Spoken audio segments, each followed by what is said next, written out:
Welcome to TTMcast, your sports collectibles podcast with Jeff Baker and Drew Pelto. Sponsored by Certified Sports Guarantee. Go to csgcards.com for sports card grading for the win. And by sportscollectorsdaily.com. If it happens in the hobby, you'll find it on sportscollectorsdaily.com. And sponsored by gemrate.com. The latest grading statistic from the 4 major grading companies is just a click away. Visit gemrate.com. It's free. Sponsored by Collects, the free app for scanning and valuing your cards. Use the app to build your collection and buy and sell with other collectors. Turn the hobby into your side hustle. And now, here's our host, Jeff Baker. Hello, everybody, and welcome to TTMcast, your sports collectibles podcast. We talk TTM cards, autographs, collecting, and anything else. Drew Pelto from Arlington, Texas. How many times do I do that, Drew? From Arlington, Texas. I'm going to tattoo it on my wrist so I can't forget it. Want to talk about it is season 5, episode 32, August 12th, 2023. It is going to be a nice 82 degrees here in Boston, Massachusetts. And how about in Arlington? It is going to be up in the hundreds yet again. I mean, we're looking at probably about 105, 106, I think today, something like that. We're going to give you the weather every time because that's the only thing we really know. We know weather and we know cards. That's it. We do not know football. We can look up and read a we can look up and read a digital thermometer reasonably well. That's one of our skills there. Well, I think we're going to bypass football picks this year. What do you think? Yeah, I mean that's we did not have that skill, so probably we've learned. We 2 years we did horrible. We maybe even 3 years, but we haven't done well on the football picks, and no one's clamoring for it. So if you think that we should do football picks, and Drew and I are very much against continuing it, but if the audience wants it, we will give it to you. But what do you have to do, Drew? Beg us, and send us an email to TTMcast@yahoo.com. All right, guys. My name is Jeff Baker. I'm talking to you from Boston, Massachusetts. Sunny, beautiful Boston.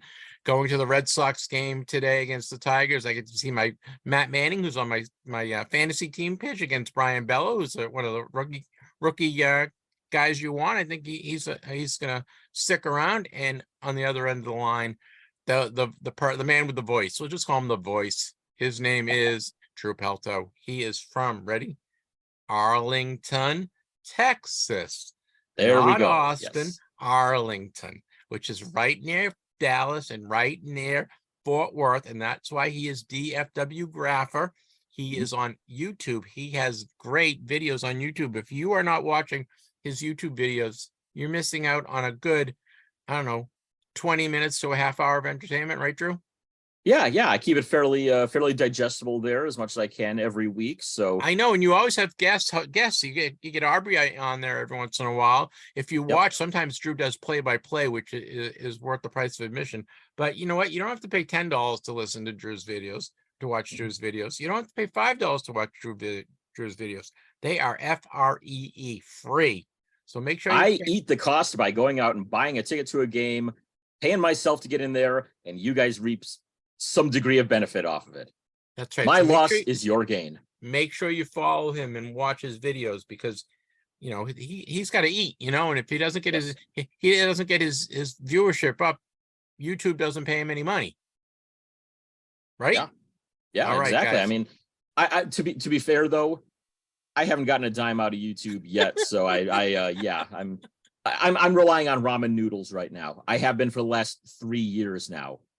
So, but you do it for fun, love and fun, just like we do this podcast. Drew writes articles for free. He does podcasts for free. He does his all his videos for free. I think Drew's gonna have to get a can out or something. Yeah. All right, guys. You're listening to this nationally ranked sports podcast. As I said, my name's Jeff Baker, and Drew Pelto is on the other end of the line.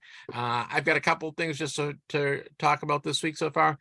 I met up with Ted and Dawn at Ted Man from Collects at the National, and he was showing me this great software that they purchased last year. It's called Card Dealer Pro, and the guys Ted set me up in it. So what I'm going to do is I'm I'm scanning all my cards into this Card Dealer Pro, and I'm going to inventory all my stuff. Basically, just take a bunch of cards, scan them in, and pictures and all the other cool stuff, and I will let you know how it's done. I did my training this week, and I practiced with a couple, and I'm really looking forward to getting some of my collection inventoried. And I know I've been talking about that incessantly for what, a month? I know, a couple months, right, Drew? Yeah. So I am beginning to start. Also, I went to the Red Sox game on Wednesday with a friend of mine, and we went and saw the Red Sox win, and they won 4-3 against the Kansas City Royals. Got to see Bobby Witt Jr. He had a pretty good game. I got to see a couple of my fantasy guys, and they had good games as well. And all in all, it was a pretty good game. Kensley Jansen almost blew it, but he did not. He let up a home run in the bottom of the top of the ninth to make it a 4-3 instead of 4-2. But they won the game, and he got the save. And then I'm going to the game today against the Tigers. So we're sitting up in the Pavilion Club. So I don't think we'll get any foul balls or any shots for any autographs, but it'll be fun. Looking forward to going to the game with my wife. So I got a pretty quiet week in terms of collecting stuff. I didn't purchase anything. I'm watching a couple things on eBay because I got $10 coupon from eBay at the National. So I've got that's burning a hole in my pocket. And I picked up some of the magnet one touch. I just got a pack of the 25 of those from Amazon. So that is what my collecting week has been like. Drew, how has your week been so far? Or how was your week? Yeah, it's been pretty decent. I mean, going back to last week, I've actually done quite a bit of in-person graphing. If you saw my video on YouTube, you saw that I went to the Rangers and Marlins game last Saturday, right after we recorded the show. And I did all right there. I mentioned this on our Wednesday show that I was able to get Sandy Alcantara, Jorge Lopez, and Jesus Luzardo all for my 21 Heritage set, not the minors, the regular set. Originally, I was planning on going to a game today, but ended up having to move that up because Cleburne was supposed to do their team set giveaway back in May, right at the start of the season, and they didn't have them for whatever reason, and I'd never heard that they didn't give them away or anything like that. So I was sitting there thinking, oh, geez, I missed out on their team set. And then a friend of mine says, hey, yeah, they're doing their team set giveaway on Thursday this week. I'm like, wait, that was supposed to be back in May. He says, yeah, I guess they didn't do it then, so they're doing it now. They literally announced a week beforehand, but I was able to get out there and got the team set right there, sponsored by Dairy Queen, as you can see up in the corner there. But yeah, I was able to get the team set. Haven't gotten it autographed yet, but hopefully I'll be working on that here at some point. So I'll get out to another game and get those done. But on Thursday, I spent most of my time concentrating on the visiting team, the Lake Country Dock Hounds.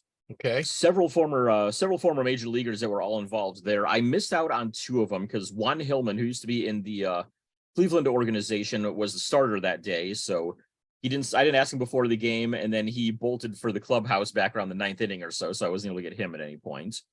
I also missed out on Thomas Jones, who's an outfielder who used to be in the Marlins organization. Yeah, I remember him. Yep, he wasn't in the starting lineup at all. And I saw him come out like right after the national anthem. So it's like, well, too late to ask him now. And then I never saw him go back to the clubhouse at any point, but he did at some point because I never saw him after about because I got up around the fifth inning to go grab food and came back and never saw him again after that. So he had to have left at some point during there. But I did at least manage to get Ken Huckabee, their manager, who's played for a bunch of teams. He was Blue Jays, Red Sox, Rangers, a few other squads in there. He wasn't very good. Yeah, he was definitely a career backup there, but he at least signed the one card that I had of him. So I remember he couldn't hit at all. Yeah, he was like, maybe a 220 was he a backup hitter, catcher? Or was he a catcher? Yep, he was a catcher. Yes, he went on. I think he was the Blue Jays manager for a bit too after his career. He was probably a better manager than player.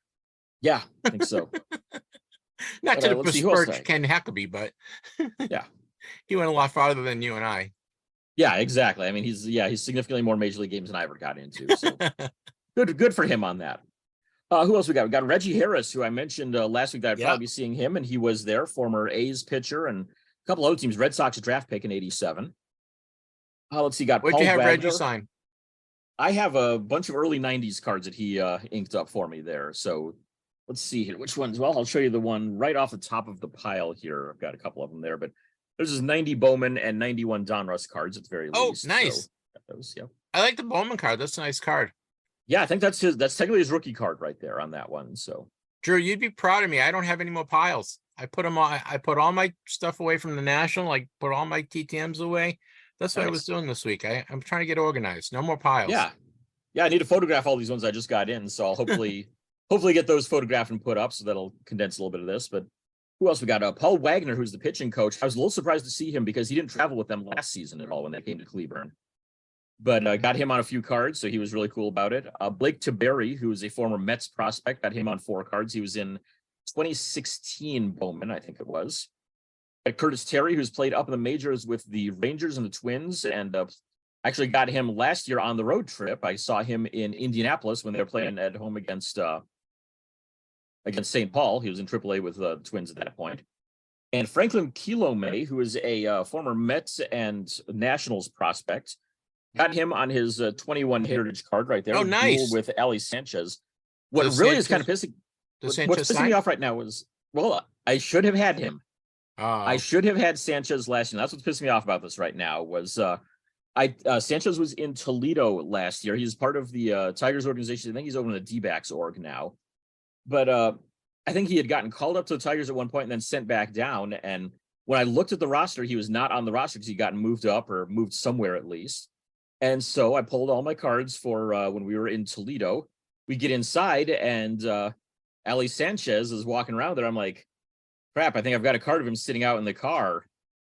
And I'm thinking, well, okay, maybe I'll get lucky. He won't sign or anything. I won't miss out on anything. Oh, no, he walks over and signs for everybody there. And so I was thinking, well, whatever. I mean, Kilome is because Kilome is a Mets prospect. Mets prospects typically are a little bit tougher. Like Mets and Yankees and Dodgers prospects seem to sign a little bit less than some of the other teams. So I'm thinking, well, okay, no, he probably won't sign because he was in Harrisburg and got moved up from Harrisburg up to Rochester. We were going to see Harrisburg. And I'm like, yeah, well, I won't see Kilome now. So, oh, well, I mean, it's not going to get that double ever completed anyways. And well, here we go. Now I get Kilome here and I'm without Sanchez after having a chance on him. But doesn't that burn your gears? Like it's just like, oh, yeah, everything, it does. Everything that could have gone right didn't. And I've done that too many times, but hopefully maybe Sanchez will come through somebody else in AAA and I can get him up in Oklahoma City or down Round Rock or something like that. But what else? I got an eBay pickup from Travis Blankenhorn that should be coming in next week. He was it's another one of the 21 heritage cards. Great thing is I got it for $350 including shipping. So that's a pretty nice deal right there to add one to the set. I also had a trade picked up autographs for the 1989 Topps hockey set. For 88-89 Topps hockey set with Steve Duchesne and Pat Verbeek. Picked up both of those. So I'm up to, Drew, who are the big rookie cards in that set? Oh god, there's so many in there. That's Brett Hull's rookie card is in there. Maybe that's why. Because I told you I was going to buy a box, but they wanted $100 for it. Yeah, because you've got Brett Hull, you've got Joe Newendike, you've got they've got the famous Gretzky one where he's holding up the jersey after getting traded to the Kings. Yep. And what was the other one? Gretzky, Newendike, and Bob Probert is another one that's in there, and recent Hall of Famer Pierre Turgeon. Oh, okay. So quite a few big names in there as Hall of Famers as rookie cards. That's why I'm like, I don't want to spend $100 for how much is a set? Is it what does the set go for now? Oh, a set you could probably pick up for half that at least. That's what I thought. Maybe even less than that. So, I mean, the only ones I'm missing, I got, kind of a starter set and that stuff that I bought at the Sean Allen about 4 or 5 months ago now. So I got kind of a starter set out of there and I picked up the rest of the commons all for fairly cheap. I'm just missing like some of the rookie cards, which I could snap those up for less than $10 each, I think, for the most part. Yeah, so. I would think so. So yeah, that's everything I got in for the week there. But got a couple TTMs we'll talk about later on too. But yeah, that's how it's gone. Pretty good. Hey, I haven't watched Detroit Tigers at all really this year. They're not one of the teams I follow. Right, but I watched them yesterday. They played the Red Sox, and I watched. It was really sad. Miguel Cabrera. Just watching him hit. He's a big guy to begin with, and anything on the outside of the plate he can't catch up with anymore, and it's sad. Yep. I know he just passed Tony Gwynn for hits, and I think he's going to pass. There's one other, I don't forget who he's going to pass. Somebody pretty good. Yeah. But it's really sad to see somebody he's played 20 years, who was such a great hitter and a great player to he's only got 1 home run this year. Yeah. And he's played a lot, I think. Yeah, I mean, they're still keeping him as an everyday player. They're just, give him the final go around there. But Yeah, it's like watching Babe Ruth as a Boston Brave. Does Miggy sign? Is he a signer through? No, he doesn't sign through the mail, but at the park, was he ever a signer? He finally started doing it the last couple of years or so. I mean, before that, he was almost impossible. I tried to get him a couple of times when he was with the Tigers back in the early 2010s, and he wouldn't even look at you. I mean, occasionally, like for a couple Spanish speakers, he'd come over and sign for them, but for the most part, he wasn't looking at anybody. And now, last couple of years, I've heard he'll usually sign at least one day at each park that he plays in. So I missed out on him this year and the last couple of years there, but yeah, hopefully, I mean, maybe eventually I'll be able to get trade for him or something. I think he's going to be one of those easy guys once he retires, don't you? I think he's going to live off being Miguel Cabrera, if you know what I mean. Yeah, I hope so. I mean, he'll still probably command, over $100 an autograph, but he'll at least be accessible, I bet. Yeah, I think so too. All right, bud. We have a really fun show for you guys this week. We have Clemente Lisi joins us to review the National. We also talk, of all things, Women's World Cup, and we also talk a little collecting too. So Clemente Lisi is coming up. We love having Clemente on. He's on every month. And then we have Wally Wonder Jones, who played in the ABA and the NBA. He was played in the 1967 Philadelphia 76er team that won the world championship. He also played with a rookie, Lou Alcindor. He also played with a 19-year-old Moses Malone right out of high school in the ABA when he played for Utah. He also played with Bob Lanier. So he played with a lot of guys. We talked to him about his career, also about signing autographs. And he works with underprivileged kids. And they have a charity out of Philadelphia. It's called Shoot for the Stars Legends. And it's in Philadelphia. And if you want to look it up and make a little donation to the kids, that is always welcome. We'll hear from Wally Wonder Jones when we do a Collector's Corner. Also, Wednesday, we have Darryl Carrier. Darryl Carrier played for the Kentucky Colonels and the Memphis Tams in the ABA, and he is the all-time leading three-point shooter in the ABA history. He has almost a 40% shooting percentage from 3D range. And Drew, when I talk about guys that are confident, this guy thinks he can go out and beat you or Larry Bird today shooting, and I bet he could. I know he could beat at least one of those two. So, he was a very confident guy, and he was a fun interview. That will be on Wednesday. We also have all our regular segments, right, Drew? We do. We've got Baker's Dozen covering all the news from the hobby over the previous week. We've got, as you mentioned, Clemente Lisi will be joining us, and Wally Jones. We've got Making the Grade covering all the news out of the grading portion of the hobby. Stamp of Approval, where Jeff and I give our thumbs up to whatever is on our mind from the previous week. It could be anything. You never know what you're going to get out of us. You've got the Vern Rapp Minute covering deaths in the world of sports, celebrity, music, movies, politics, anybody you might consider TTMing. If they've died, we'll try to let you know about it. And of course, the main reason why we all are here, our TTM Returns. You are the man, Drew. You are the man. All right, guys. We call this the most powerful email in the hobby, right? The most powerful email in the hobby. This is how you get a hold of us. This is how you can get on our show. This is how you can enter all our contests. This is how you can get $10 for doing nothing. Just send us an email to TTMcast@yahoo.com. Write that down, guys. Write it down. Make sure you have it. So if you want to talk to us, let us know. We love to hear from old listeners, new listeners, first-time listeners, Drew's aunts and uncles and cousins. They all always tell us how great Drew is. So please send us an email. We love to hear from you. All right, Drew, I think we got all our housekeeping in order. Next up is Baker's Dozen. Baker's Dozen, sponsored by SportsCollectorsDaily.com. Smart collectors turn to Sports Collectors Daily to stay up to date. From new releases to incredible collections hitting the auction block, news from inside the business of sports collectibles, and much more, Sports Collectors Daily has it, all with no subscription cost. SC Daily also delivers a live look at the most watched sports card auctions on eBay for every sport. Sign up to get the headlines in your email for free, or just visit the website whenever you like. With 16,000 stories in the archive going back 16 years, there is always plenty to read at SportsCollectorsDaily.com.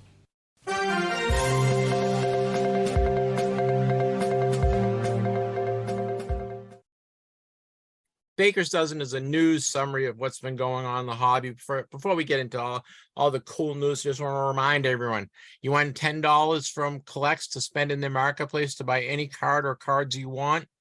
It's very easy. All you have to do is download the Collects app. Make sure you have it. You download it to your PC or your phone. It's available in the Google Play or in the App Store. Doesn't cost anything to download, anything to use.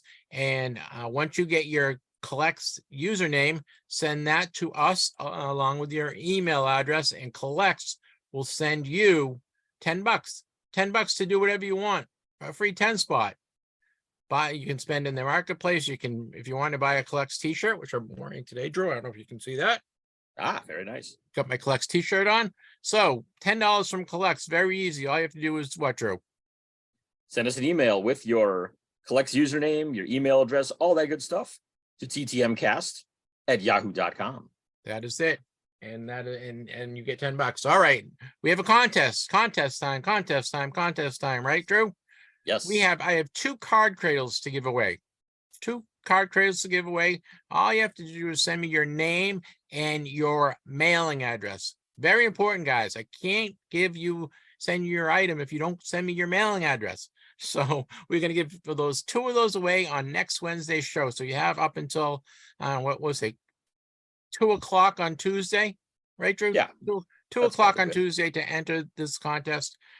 2 card cradles will be giving away to one to each list, 1 for 2 listeners. So I got 2 card cradles, 2 winners. We'll announce the winners on Wednesday. All you have to do is send us an email to ttmcast@yahoo.com. and make sure you put card cradle in the subject line. All right, Drew. Hey, you know what? Before we get into all the news, I just want to say it's been 4 days and no one has sued anyone in the hobby, Drew. 4 days, no one sued anyone. Finally, so we get a break here with all this. We get a break. We do not have to talk friggin' lawsuits. I hate lawsuits. I don't want to talk about lawsuits. I want to talk about cards. I want to talk about guys. I want to talk about autographs. I want to talk about anything but lawsuits, right? Yes. All right, my friend. I mean, because I can't talk about any of them. So it's like you go into that and I just have to sit here and, twiddle my thumbs and bite my tongue to keep from commenting. And all right, we're finally through that. Good. Now I can finally open my mouth again. Yay, no lawsuits this week. No more lawsuits this week, I should say, in the last 4 days. All right, we have some new releases to let you know about. We do indeed. The first off the line 2023 Panini Immaculate College Football set is out. Get 6 cards in 1 pack for this product. $1,200 will be the price tag on that, but it's Immaculate College Football. There's a lot of great stuff there in Immaculate, and first off the line usually has some extra cool stuff going on with it. I got a question for you before we get into more new releases. And, working for Panini and working on the soccer and college football stuff, do you have a favorite set to work on, a favorite brand to work on? You know what I mean? Is there one thing that you like working on more than others? I like any kind of draft stuff like Prism Draft and especially Prism Draft and Contenders Draft. Less so in Chronicles. I mean, Chronicles is a great product as a collector and as a fan. As the person working on it, though, oh my God, I despise it. But yeah, Prism and Contenders Draft are probably my top 2 favorites. Very cool. And I know you're always busy around draft time and you're compiling photos and doing all sorts of cool stuff. So that's neat. Thank you, bud. Hey, 2022 Panini National Treasures is out. 2022. That's right. A year behind, I guess. NFL. You get 10 cards in 1 pack, 8 autos or memorabilia. So these are really nice high-end release, and you can get a box for $3,500. My recommendation is to get involved in some type of break or just purchase the player or team that you like, right? Absolutely. Yeah. I mean, there's it's a little bit of a lottery pick, not so much as one of those, 1 per pack things or anything like that. But yeah, it's definitely it's a crapshoot for sure. And National Treasure, you mentioned, it's a 2022 set. National Treasure typically is a fairly late release in every sport. So that's right about where it usually comes out there. Right. I know, because there's a lot of cool autographs in there, and there's a lot of multiple autographs. So I know I'm sure it takes a long time to compile all those autographs and create the cards and print them and do everything. So I understand that. It's just, I want guys in today's uniforms and in the right teams and right before the season starts, and that's what I want. Oh yeah, I definitely get that. We got how about a basketball release? We've got the Panini Donruss Optic NBA Premium Box Set for the 2022-23 season. So another late year offering right there. It's a 250 card set on premium cardstock. As the complete set that you're getting in there. $2,000 is the price tag for that one. Very cool. Hey, this one, I'm going to give it this one a thumbs down before I even talk about it, but it's the 2022 Topps Chrome Platinum Anniversary. You can get a hobby light box there in the 1953 Topps design. Includes a lot of former players in there, stars and Hall of Famers, as well as guys in today. But they're all in last year's uniform. So Juan Soto's on the wrong team. Anyone that's been traded is on the wrong team. Kind of disappointing, I would say. Let Topps choke on it, and when they go on clearance for $30 a box, maybe buy them. Right now they're $60 a box. That editorial comment was brought to you by me. But I am sitting here biting my tongue once again. 2022 Topps Chrome Platinum Anniversary, available now for $60. Got some Topps Chrome soccer coming out right now. The Bundesliga set for Germany. Get one autograph in each box. That'll run you $80 for the Topps Chrome Bundesliga products. All right. I think Clemente Lisi will be first in line to pick those up. All right, Yes. some auction news to let you know about. This is kind of cool. Type 1 photo of Michael Jordan's NBA debut. It was a photo that I think they used in the Chicago area for one of the newspapers, and it sold on Leland Summer Auction for $141,954. So, guys, if you're at a yard sale or you're out at a card show or an antique store and there's photos lying around, take a look at them, because there might be some valuable ones in there, and you never know. Photos are kind of the new hot thing, so make sure you check that out. We also have a couple more couple more results from that auction as well, right, Drew? Yeah, I mean, if you're sitting on six figures in cash there, and you're kind of having to eeny, meeny, miny, mo your options there a bit. Besides that Jordan photo, could have also gotten a 1952 PSA 6 Mickey Mantle card. Went for $159,312 right there. So the 52 Mantle, it's one, it's hit the 10 million mark for the PSA 10s right there, but a PSA 6 is still going to look pretty darn good. You can get that for significantly cheaper there, that $159,000 mark. Did you Still see the outside my price post? range. Sorry to interrupt, but did you see the post on social media yesterday? Somebody had one of those really old vending machines, baseball card vending machines, and there was a 52 Mantle in between the glass, to promote sales of the cards. And it was, the machine was weathered. It was weathered. It'd been in there for whatever 60, 70 years, and the guy's like, nope, I'm never taking it out of that. It's glass. So, but it was interesting. Yeah, I mean, I'd be tempted to try to get it out of there rather than just let it sit there. But hey, to each his own. If he wants to, as a little display piece, I guess, raise the value of the machine there at least. If anything. And another one that went into the six figures, a Joe Montana game-worn jersey. He wore that in the last, I believe it was the last home game of the 1989 season, a Monday night game on December 18th of 89. Went on to win the Super Bowl that year, of course. That jersey went for $107,828. Guys, he's doing this right off the top of his head. He has no notes. He's just he's got it all up there in his head. He is unbelievable. All right, we have some show news, right? There's not many shows going on. I know that the East Coast National is coming up, and is there a show coming up in Dallas soon? I think there is. It seems like they've got to have one coming up here pretty soon. I haven't checked their stuff yet, though. I would think so too. But we have a cool show from one of our friends in Virginia. Yeah, the Virginia Beach Fieldhouse is going to be hosting a show on Saturday the 19th, a week from today. So if you're in the Virginia Beach area there, in Virginia, North Carolina, anywhere around there, go and check this one out. They're going to have 200 vendors there, and the great thing about all this, the price of admission, nothing. Get in totally free to this show. So highly recommend you check it out if you're in the area. A lot of great autograph guests there as well. Former Negro League ball player Sam Allen is going to be there signing. You also have a couple of catchers if you're a catcher fan like I am. Mickey Tettleton will be there. Mackie Sasser is going to be there. Joe Smith from the basketball world, and a couple of former Washington running backs. Ricky Irvins is going to be there, as will Brian Mitchell, more famous as a kick returner, but played a little bit as a running back as well. Very good. That's very good. All right, guys. That is it for Baker's Dozen for the week. A lot of news to talk about. We're going to go right into Collector's Corner. Okay, Drew? Sounds good. And now it's time for Collector's Corner. Let's hear from our collector this week. This segment is sponsored by Collects, the free app for scanning and cataloging your cards. Buy or sell cards on the marketplace. Turn the hobby into your side hustle today. Just behind the scenes, Drew is about to take a sip of coffee because we're recording this on Saturday morning, and he is half asleep, but we'll get him going. Yes. I'm getting right. there. I'm getting there. I got the coffee. Collector's Corner, guys. I had the opportunity to talk to Wali Wonder Jones, and we're going to find out how he got his nickname. He talks about all the guys that he played with, including Wilt Chamberlain, Kareem Abdul-Jabbar, Moses Malone, Bob Lanier, you name it. He's played with a bunch of guys. He is a colorful character, and he's in his 80s. And I'm gonna spoil alert on this one, all right, guys.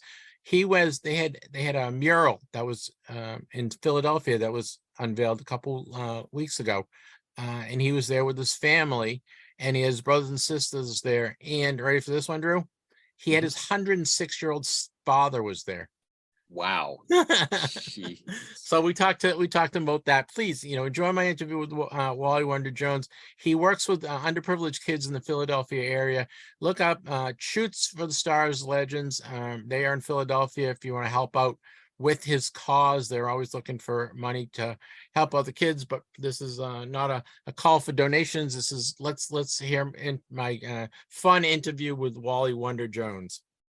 Like to welcome to the show a veteran of 12 seasons of professional basketball. He played for the Baltimore Bullets, the Philadelphia 76ers, the Milwaukee Bucks, the Utah Stars, and the Detroit Pistons from 1964 to 1976 out of the University of Villanova, or Villanova University. Sorry, Wally. His name is Wali Wonder Jones. Hey, Wally. Hey, good morning, Jeff. How you doing today? Very good, my friend. Hey, first I want to know, who gave you the nickname Wonder? Well, it was Chet the Jet Walker. Chet the Jet Walker, Chet the Jet Walker, of course, a Hall of Famer. He was on our 67 World Championship Team, Hall of Famer. He's also an author. He also produced the Isaiah Thomas and Muhammad Ali story. He's a producer. And when I was playing ball there, he just one day hollered out, Wali Wonder. And it stuck with me ever since, Jeff. Stuck with me. Did the media pick it up pretty quickly? Yes, they did. It is something that been my signature all through, even when they unveiled my mural in Philadelphia 2 weeks ago. On the wall in West Philadelphia, it has Wali Wonder Jones, and that's what I'm known as in Philadelphia. Tell me about the mural, how that came about, and how long did it take? It's a beautiful mural. How did that come about? And were you privy to it? Well, here's what happened. I guess since 1969, during the problems with gangs in neighborhoods, we went to Washington, D.C., and the athletes like Jabali Armstrong, Nate Bowman from the New York Knicks championship team, Bobby Hunter from the Globetrotters from New York, they wanted to find out what athletes could do to come back in their communities and help out. So we started African American Athletes in Action in Philadelphia in 1969, and in New York they started Each One Teach One. So to include other races, we decided to change it to Concerned Athletes in Action. And since 1969, we've been doing grassroots programs in Philadelphia. For the past 4 years, we've been doing the Legends of the City of Brotherly Love, Silence and Violence, because we have so many deaths of our young people in Philadelphia during this era. So a gentleman that in the Mantua community in West Philly, where I was raised, suggested to the art museum that they should have a mural of me. I said, well, why you want to have a mural? He said, well, all the work you've been doing in grassroots with the 76ers as an alumni and youth programs since 1969, we want to honor you. I said, I don't need to be honored. They already know what I do. I don't need recognition. But he thought it would be a great idea to use it as a vehicle to raise money to train kids in Mantua in West Philly to stop the senseless killings. In other words, train young kids not to get involved with gangs or violence or drugs. So they honored me 2 weeks ago. Over 200 people were there. A lot of people who I've worked with, Jeff, men and women who've been working as the legends of the city of brotherly love were there. But also my dad was there, which was an honor. My sisters who are former teachers, Dorothy and Jeanette, former teachers. They're real guardians of our community by being teachers. My brother from Denver came in. He used to be the dean of students at George Washington High with Chauncey Billups. So embracing fatherhood, they recommended the Muriel. And that day was really wonderful, Jeff, to be there. But my father at 106 talked to the people about raising money so we could train kids to not get involved in a senseless killing. So it was an honor, Jeff. It was an honor. Yeah, and I'm amazed that your dad was there. That must have been such a heartwarming thing for you and your family, and I'm sure your dad was so proud of you to see that. Yes, it was wonderful, wonderful. Well, let's get back to talking a little bit. Go ahead. I was going to say, let's get back to talking a little basketball if we can. You came. You played at Villanova. You were a Philly guy. You went to high school in Philly, but you were selected by the Detroit Pistons. But ended up with your first season with Baltimore Bullets. How did you end up in Baltimore? Well, let me explain something. The scout for the Detroit Pistons was Earl Lloyd. Earl Lloyd is the first African American to play in the NBA. He drafted me to Detroit, and they traded me for Terry Dissinger. I think Les Hunter was traded to Baltimore from Detroit. Gary Bradds was traded to the Baltimore Bullets. And I had an opportunity to play with some of the greats there, Bailey Howell, Walt Bellamy. You're talking about Gus Johnson. And I actually made the NBA All-Rookie team, Jeff. And it was a successful start to your career. Yeah, it was very successful. During those times, you weren't making a lot of money, Jeff. And here's what happened. They didn't want to pay me. So I didn't want to play because I just made the All-NBA rookie team. And so what they did, they traded me for John Red Kerr. Yeah, and I was traded to the Sixers, and that's where it started, where we had an opportunity to be world champions. We finally beat the Boston Celtics. They won 8 in a row, Jeff. 8 championships in a row. We finally defeated them, where I averaged 20 points in the playoffs against Boston, and we played the Golden State Warriors for the world championship. You know, when they had Rick Barry, Al Attles, Nate Thurman, Jim King, Jeff Mullins, they had a great team. Yeah, but we defeated them, and we have 4 Hall of Famers on the Sixers: Chet Walker, Billy Cunningham, Hal Graham, Will Chamberlain. But I was so fortunate to be the leading scorer with 27 points in the final game of the World Championship against the Golden State Warriors. And that team, that 66-67 Sixers team, is considered one of the best teams of all time. Yeah, we were named the NBA's greatest team for the first, 40 years. I don't know how to go back on that, but we were named the NBA's greatest team. Even though Boston had won 8 in a row, we were 68-13. What games that year, Jeff. What was it like to go into the Garden for you at that as a 76er? Did you really set your sights on beating them? Always. Everybody, now let me give you something. When we won the championship, players from every team called us up. Thank God you stopped that dynasty. I mean, every team member that I played against during those areas called and said thank you for defeating them, because they dominated 8 years in a row, Jeff, and it was a monster to play in that parquet floor, in that dungeon.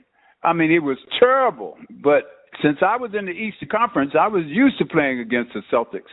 It didn't mean that much to me to go in there and compete against the best in the world. So it was quite a accomplishment to defeat the Boston Celtics.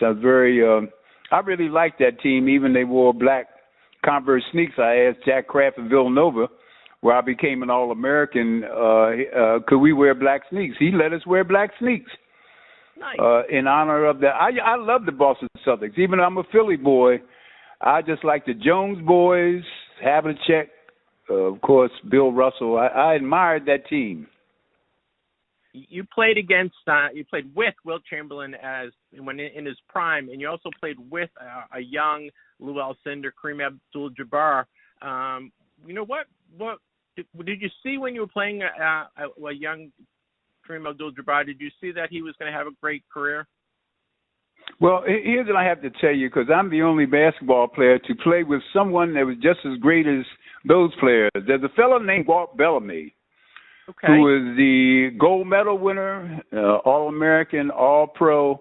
Walt Bellamy was the first center I played with that was a 7-footer. One of the greatest centers, I played with Moses Malone when he came out of high school, the Utah Stars. I played with Darryl Dawkins out of high school.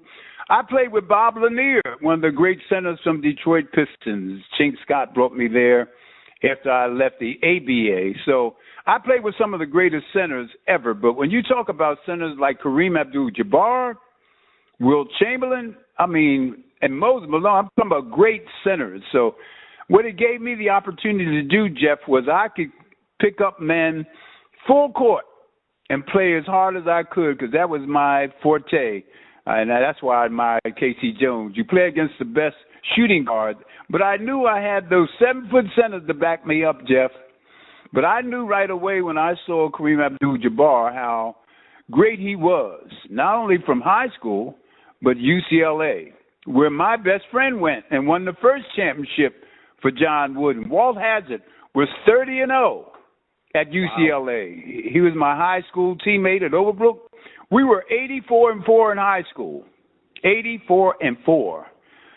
One of my high school ball players that I played with, Wayne Hightower, 6'10", he also was on that Baltimore Bullets team that I played with my first year where I made the NBA Rookie team. So it was great to play with great centers. But when you talk about the greatest basketball players ever, you could put Kareem and Wilt Chamberlain. No one will ever break any of his records. Averaging 50 points, 25 rebounds, 100 points, Jeff. Can you imagine that? 100 points in a game. I was in college when he did that, but I was on a team with him when he scored 60 or 70 or had 40 rebounds. It's unheard of statistics. He averaged 50 points a game.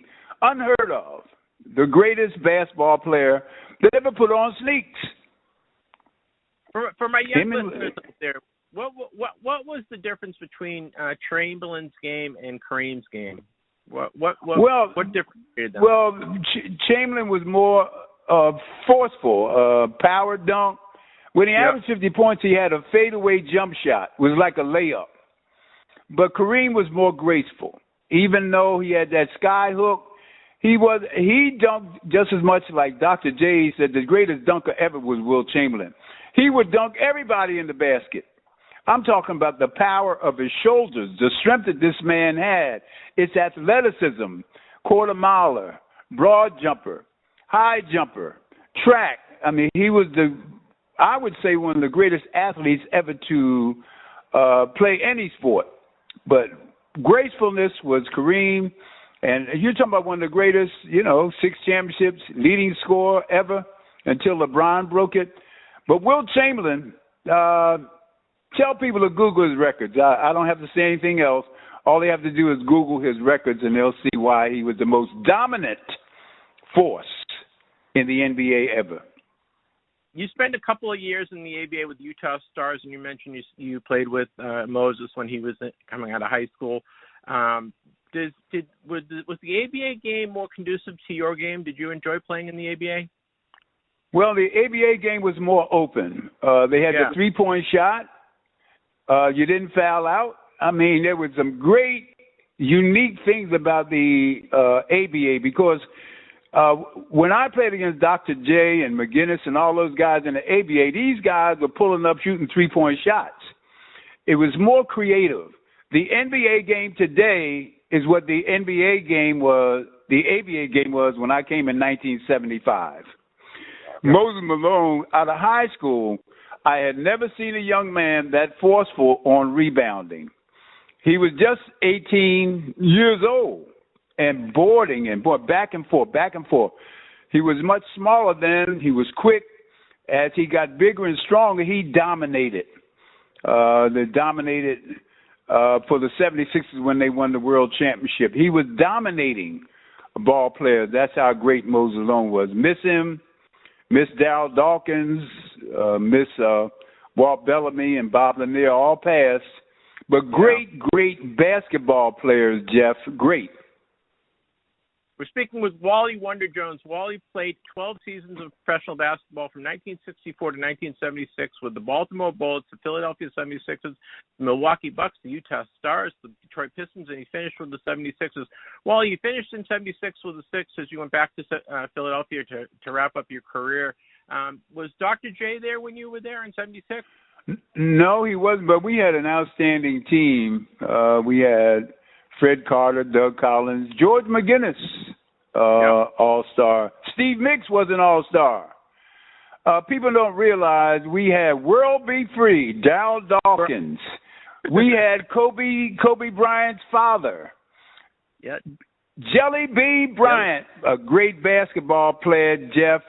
I just don't think he coach didn't utilize our team as well as he should with the talent that we had. And I think we lost to the Buffalo Braves, McAdoo, Randy Smith. I think it was a guard there, DiGregorio. Yeah. I think that was the ball. But pardon me? That was a good team. Buffalo, that was a good team. It was a good team, but we should have never lost to them. It was unfortunate. I mean, we had all this talent, but that was my last year. It was very disappointing to me because I thought we had enough talent to win the championship. We had enough talent on that 76 team to win a championship. Sure. Did you have a place that you like to play that you always shot very well at, or a fan fan group that you like beating? Was there a stadium or gym that you like to play in? Well, I always loved playing in Madison Square Garden, and I've had quite a career there at Villanova. The holiday tournament we won there. At college, I loved playing the old Madison Square Garden I'm talking about. Yep. And when Bill Bradley came into the league, there was another place, the Forum, of course. You love to play in L.A. There were the gyms where, you're talking about historical, great teams. Even though I didn't like the Boston Garden, the competition to play against the best in the world was something that I always enjoyed. To compete against them and show that I was just as good. See, a lot of things, I was defensive playmaker, but during those playoff games, averaging 20 points against one of my best friends, Sam Jones and KC, it was an honor to compete against the greatest basketball team. We were the first in NBA history to have 5 African Americans starting for each team. So history was built about by them. They already had 5 African Americans starting for the Boston Celtics, but the idea of having 10 basketball players in the NBA that were African American was an honor for me. Did you have a favorite coach that you like to play with? Somebody that. Well, probably Alex Hannum. Probably Alex Hannum, because he was the one that brought us together to win those 68 games. But what I liked about him was he treated everybody equal. There was no prima donnas. I mean, when you have a guy like Will Chamberlain, he made sure that he lived in Philadelphia. People don't know that the first year I came to the Sixers, he lived in New York. He would drive back and forth to New York to games. But Alex Hannum said, no, you have to get a place here in Philadelphia. This is the true story. He lived in, when he scored 100 points, people don't know that the guys from the Knicks, Johnny Green and Richie Garrett, all those teams he scored 100 points, they drove him back to New York from Hershey, Pennsylvania. I don't know whether you heard that story before, Jeff. That's a true story.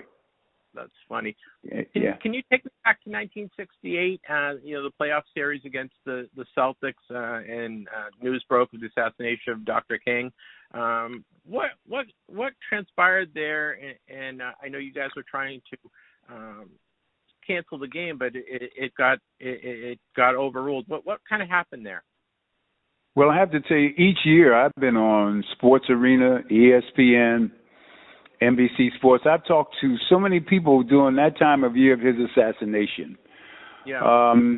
We voted, well, not we, there's certain guys voted not to play. I voted, I'm going to be quite frank, I was just distraught.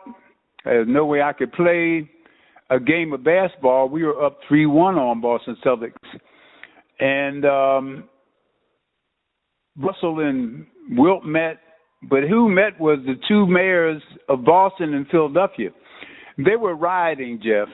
They were burning. They were destroying communities, and they thought if we played the game, it would be very important. Billy Cunningham broke his wrist. They were just more mature to us to come back and beat us. But I don't use that as an excuse, but we were made to play. I mean, I voted not to play. I'll be quite frank. I was wondering, how in the world are we going to play a basketball game after the man was assassinated? A leader of civil rights for all people, Jeff, all people. He was civil rights for all people.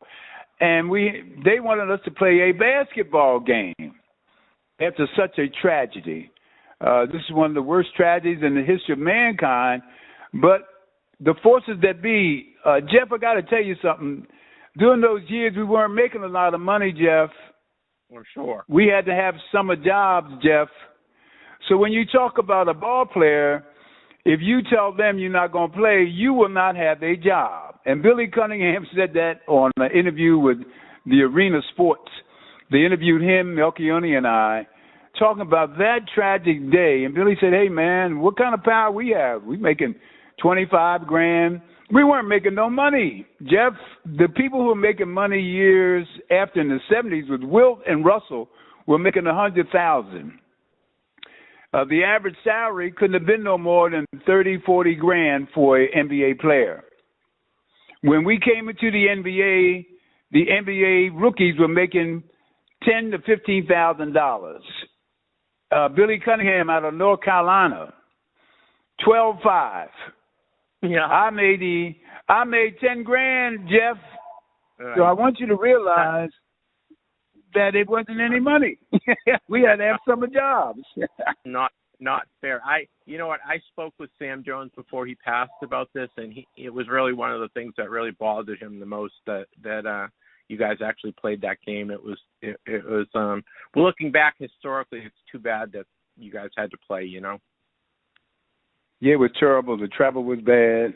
The conditions of some of the gyms. It was a plantation mentality, and I'll give you why I say that.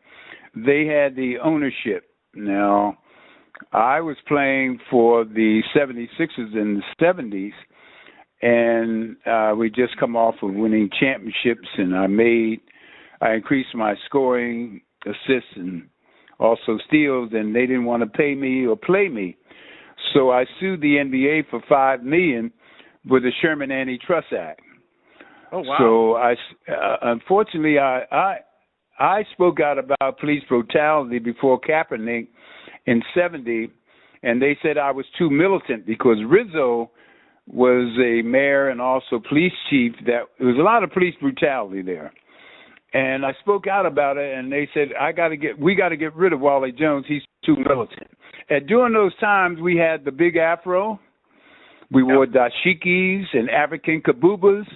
I had a general manager who's from West Point trying to tell me I had to cut my hair and don't come to work in African dashikis or kabubas. That's a robe, African American. So they said, well, the students of Temple and the people that I work with that work with gangs picketed the spectrum against slavery, against them not paying me or not trading me.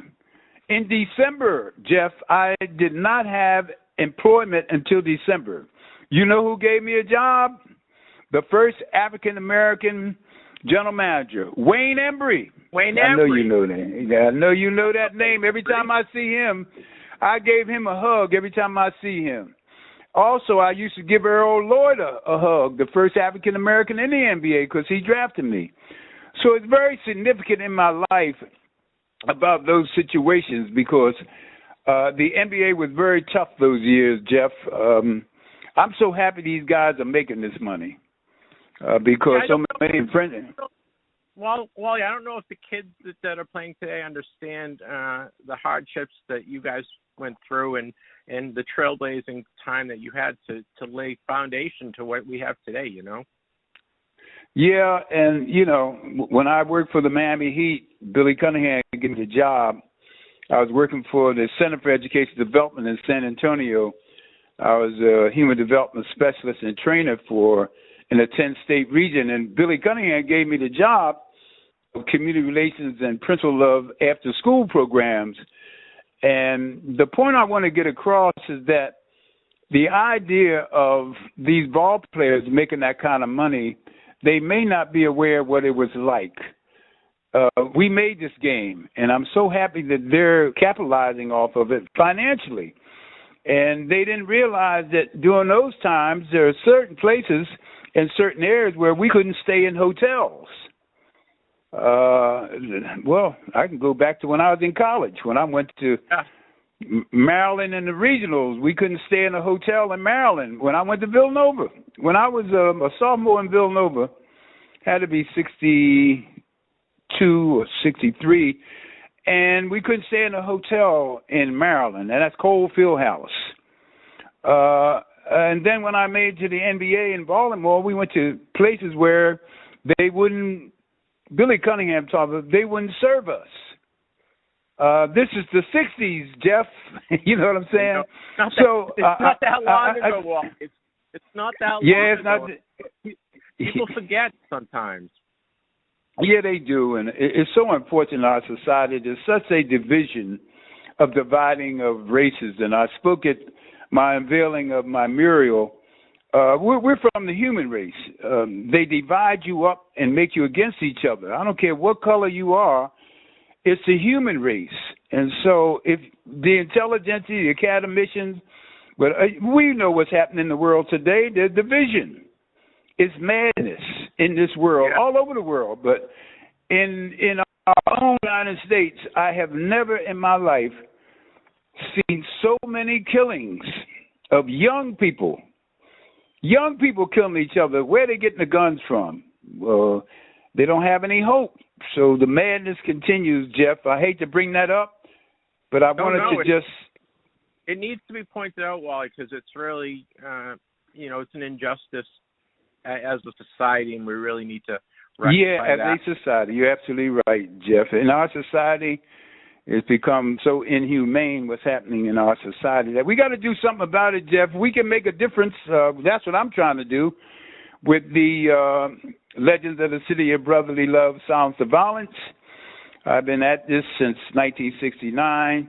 Not me, the legends. I have to make a point of that because I had to tell the people at the unveiling. The picture of me on the wall is of all the people that have served in our community to try to save lives. Well, you know what? I think we're heading in the right direction. I think the younger generation, I have my kids in the 20s, and they're very much more understanding and accepting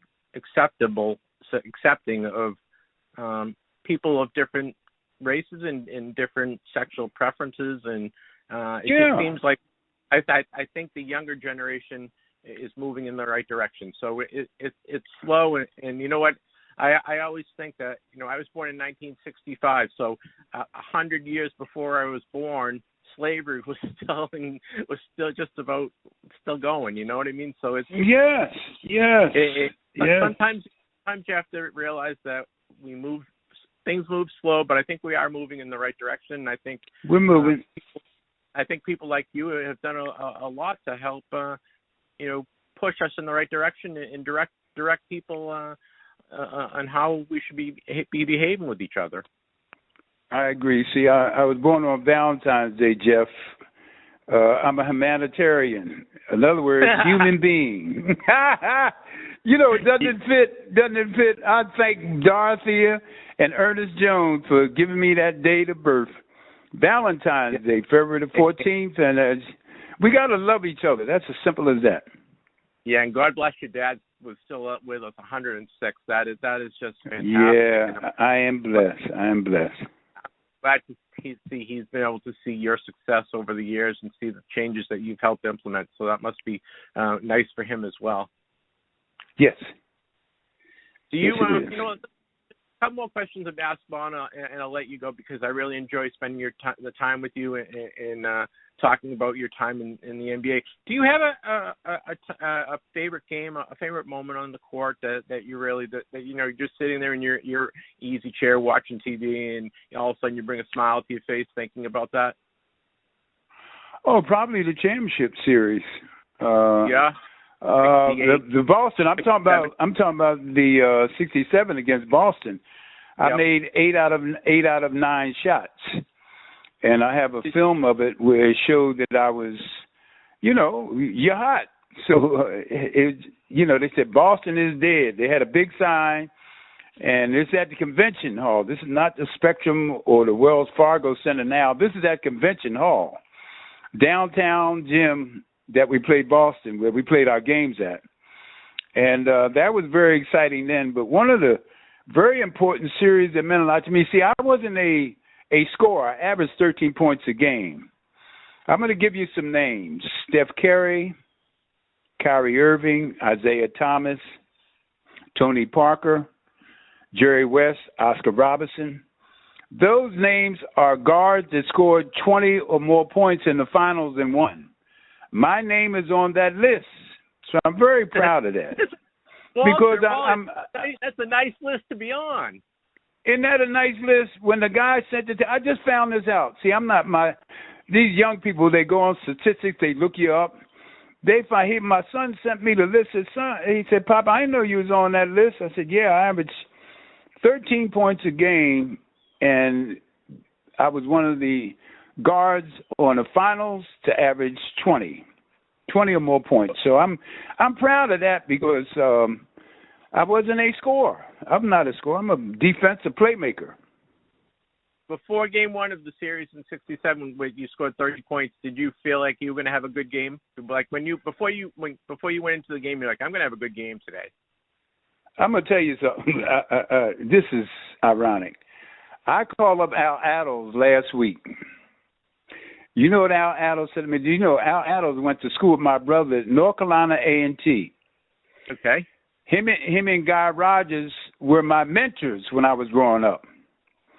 So to play against Al Adels, Jim King, Jeff Mullins, I owe Jeff Mullins that because Jeff Mullins dropped 40 on us to beat Villanova in the regionals, and Walt Hazzard said, we'll get him. And that was the year in 60 where Walt Hazzard and UCLA beat Duke. They beat Duke for the NCAA championship. But the reason why you feel it's the type of basket that they had. And I always felt good at the Cow Palace. And when I called up Al Adels, I said, Al, I hadn't talked to him maybe 20 years, Jeff. I said, Al, how you doing? He said, how's that jump shot? And I just laughed because, I'm proud of that. 30 points, 10 rebounds, and 8 assists.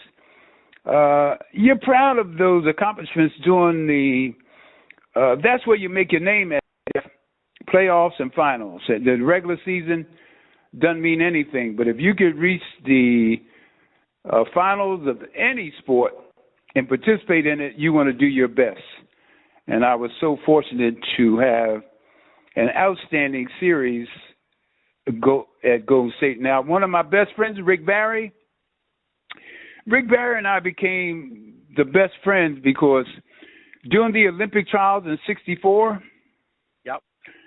Rick Barry and Rick will tell you this to the day, we were cheated.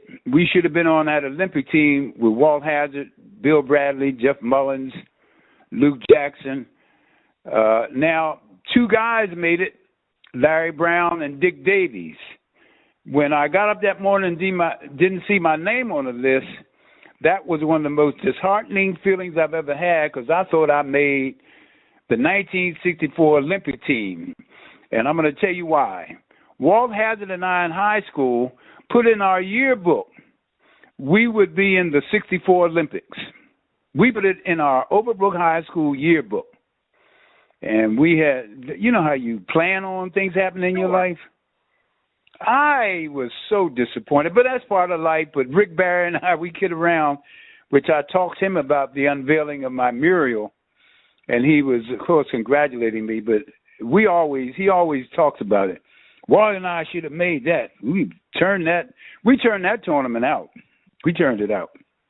Who was the coach of that team? I have Hank Iber. Hank Iber is so old that Walt Hazzard brought a style of play to the West Coast, Walt the Wizard. Now, Walt Hazzard could pass the ball all kind of ways. Now, in high school, our coach let us go behind the back or over our head. He said, as long as you don't throw it away, but people would say this about us. We were hot dogs. But what they said about Pete Maravich, he was a magician. See, when we would do behind the back or over the head or trick plays, Hank Iber said we already had one guy that had too much charisma. Walt Hazzard turned that Olympics out. Now, I don't know if people are aware of he led that team to the Olympic gold medal. Walt Hazzard. Walt Hazzard is the one that led that team. He was the point guard. He was a great player, obviously. Oh, one of the greatest. One of the greatest. Let's talk a little collectibles. I've kept you longer than I anticipated, but because I really enjoy talking with you, and I love the stories that you're telling. We got acclimated because you signed a card for me through the mail. And do you sign a lot of cards through the mail still? Do you get a lot of requests for autographs through the mail? A whole lot of cards. I mean, people what the retired players told us, because people will sell them. And I'll be quite frank, I sign a lot of cards. I get all kind of cards, pictures. Every week I don't know how they know where I live, but they know how to find you. My son Askia, who scored 62 points in 28 minutes for Kansas State. 62 points in 28 minutes in the NIT. He was up for the ESPY Award. They never talk about him scoring 62 points in 28 minutes against Fresno State in the NIT. They never talk about that, but I think Reggie Miller beat him out for the ESPY. But he gets a lot of cards. He used to play for the Timberwolves, and then he played overseas. He only played a half a year for the Timberwolves. But the thing I'm trying to say is I have a lot of memorabilia that we'll clean up my garage, you know. What do you have? Tell us some of the stuff that you have and that you have from your playing days. Well, a lot of trophies, a lot of stuff. I have a Black Hall of Fame from New York trophy. I have a big trophy that they gave me in New York for a Hall of Fame there. All type of pictures. I even have cards of a lot of Olympic track guys. I collect too. I have a lot of cards but they're not autographed. Bill Bradley, Oscar Robertson. I'm talking about Olympic cards. Yep. Did you keep your uniforms from your playing days, and did you have game balls from your playing days, and do you still have your ring? No, I don't have any of those. Yeah. Nope. Do you have a? No, I don't have any ring. What did you get from winning the championship? Did you get a ring? Oh yes, yeah. You still have that? But I'm keeping that ring and the championship ring from the Miami Heat when Shaq was here. It was honored to be Mr. Arizin brought our whole staff down and gave everybody in the East Department a championship ring. So I'm very proud of it. I have that ring. I bring that with me when I go do camps, which I'll be going away to Suffolk, Virginia next week to do a camp. So I bring that ring to show kids. I also show my ring for championship in the Masters tournament. Every summer, they have a Masters tournament in Coral Springs, 45, 50, 55, 60, 65, 70, 75, 80. And I played in that tournament, Masters tournament, for a week until I was 75. Then I stopped playing. It's a Masters, actual basketball full court. Yes. You were playing full court till you were in your 70s. Yeah, 75. Longevity is in your line, my friend. Yeah, having a pop 160. He told me you're old when you stop being young, son. So I just stopped a little while ago. My friend Richie Moore played with me at Villanova. He wants me to play in the 80s, 3-on-3. It's not full court, but I told him I think that's enough.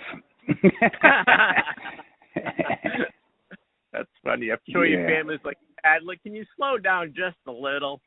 Yeah, he always tell me that. Hey, where you going again? Yeah, I try to keep on the move, trying to make a difference, Jeff. Do you have a favorite card? Do you have a favorite card from your playing days? Do you have a card that you enjoy seeing, receiving to get? Oh, I've got all kind of cards. I have maybe about 15 cards that have what is that? Utah Stars. I have a card that has. I like the Utah Stars card. I really like that one. All right, I tell you what. I have a card, and I'm gonna tell you something that's funny. I have a card that had me with the Milwaukee Bucks suit on, and it had the 76ers on top. I have another card that had the Bucks and the shirt is white. It has it's a basketball card with no team on it. It's a white card where I had the big afro. Yep. I have a bunch of those cards. It's a card where I don't even have a team name. It's a white T-shirt. Well, that's Tots in the 60s, 60s and 70s, my friend. They were fighting logos and they didn't want to pay rights fees. That's what that's all about. That's interesting to have a basketball card where you don't even have a team name. It's just a white shirt and it had the Bucks. I think it says the Bucks underneath. Unfortunately, it always comes down to money, right? It always comes down to money. Yeah, it does. You know what, though, Jeff? The Retired Player Association is trying to get us money for name, image, and likeness when people use it. But I sign a lot of cards, and a lot of times they tell us people are using your signature and they selling it. So, but I do it. You know, cards come here from kids from all over the world, France, Germany, all over the United States, and I just sign them. You know, well, what you going to do? Yeah, as a hobby, we really appreciate it. We're speaking with Wally Wonder Jones. Wally played 12 seasons in professional basketball with the Baltimore Bullets, the Philadelphia 76ers, the Milwaukee Bucks, the Utah Stars, the Detroit Pistons, and finished with the 76ers from 1964 to 1976. He is a Philadelphia guy. He went to Villanova. He was drafted in the third round of the 1964 draft by the Detroit Pistons and got traded off to Baltimore. He was an NBA champion, guys, NBA champion with the Philadelphia 76ers in 1967. He has scored over 6,600 points in his career, 1,400 rebounds, over 2,000 assists.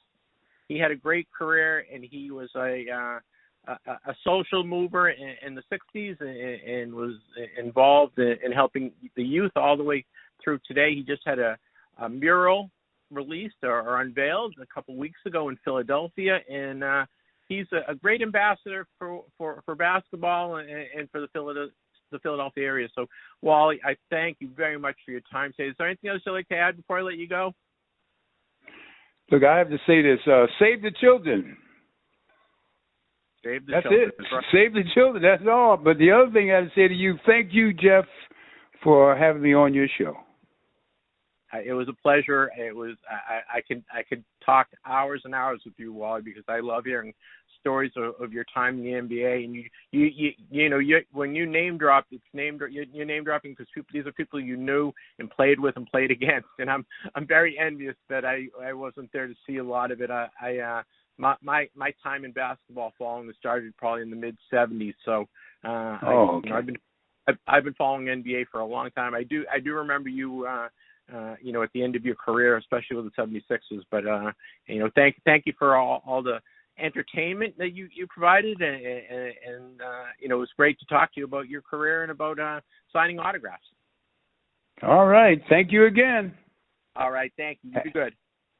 Have a good day, Bye. brother. Love you. You too. Love you too. Bye. Buying and selling sports cards has never been easier, thanks to the free Collects app. With over 1 million collectors using the app, you can find just about anything. Buy and add to your PC, earn money selling cards, and trade up to get your Grail card. Easily check out with a credit card, generate shipping labels and tracking, and redeem credits put towards deals. Download Collects, that's Collects, C-O-L-L-X, for free on the App Store or Google Play today. Drew, this guy was a true gentleman. It was fun to interview him. He was very forthright. He, you could tell he loved playing basketball. He was a civil rights activist back in the day, and we talked to him about playing on the day, the day Martin Luther King was assassinated. It was a playoff game against the Celtics, and they tried to postpone the game, but they couldn't get enough behind it, so they did from the players and the ownership to not play it. So I think that really bothered him, and he's done a lot of great work, and he's a really true gentleman. So hopefully you enjoyed my talk with Wally Wonder Jones. All right, Drew, that ends Collector's Corner. Next up is Clemente's World with Clemente Lisi. Clemente Lisi is our soccer and hockey correspondent, as well as he does a lot of collectibles. We talked to Clemente. I spent a lot of time with Clemente at the National. We talked to Clemente about the National, about World Cup, the Women's World Cup disappointment, and just collecting. So please enjoy this month's edition of Clemente's World with Clemente Lisi. If it's soccer, hockey, or collectibles, it's in Clemente's World. It's time for Clemente's World with Clemente Lisi. The Certified Collectibles Group is playing to win. CGC Trading Cards and CSG are combining into CGC Cards, solidifying its position as one of the world's largest and most prominent card grading services. With the merger, collectors get a number of upgrades, including the option to submit without a paid membership, a Gem Mint 10 grading scale, a sleek new label, a simplified submission process, and prices you are going to love. Grade all your cards with CGC Cards and visit cgccards.com today. All right, guys, it's time for Clemente's World. And what is Clemente's World, you ask? Very simple. Soccer. Right? Soccer. Hockey. Baseball cards, the National. Clemente is the man. He is a great collector. He is a great, has a great insight on what's going on in the world of soccer, in the world of hockey, and the world of collecting. And we're going to talk to Clemente today about all of them. Clemente Lisi joins us every month, and sometimes twice a month, if I can lucky enough to get him. Good morning, Mr. Clemente Lisi. Good morning. Good to see you again after our I guess we're still in the national hangover. I'm not sure if you are. I know. Let's talk national first, because I had so much fun with you. Clemente and I, the national was a great time, and we spent a lot of time together.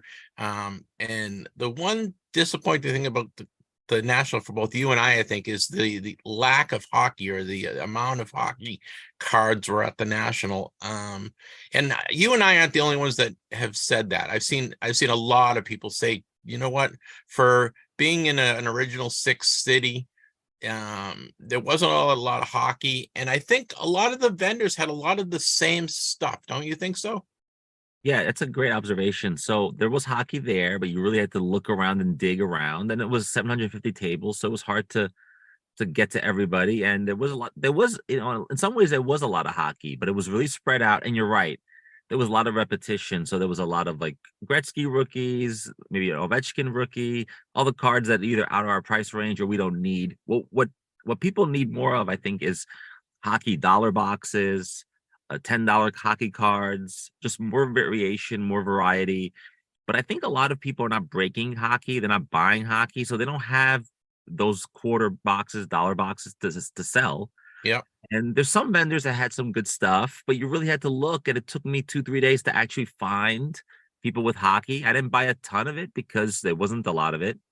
I want to give kudos to Sal Barry and the Puck Junk booth. That was probably the best hockey table there. And he had lots of hockey, and he was getting good traffic flow because people were looking for hockey cards. They're looking for Connor Bedard, obviously, because he's got a lot of minor league cards out, and he's a Chicago guy. Will be a Chicago guy.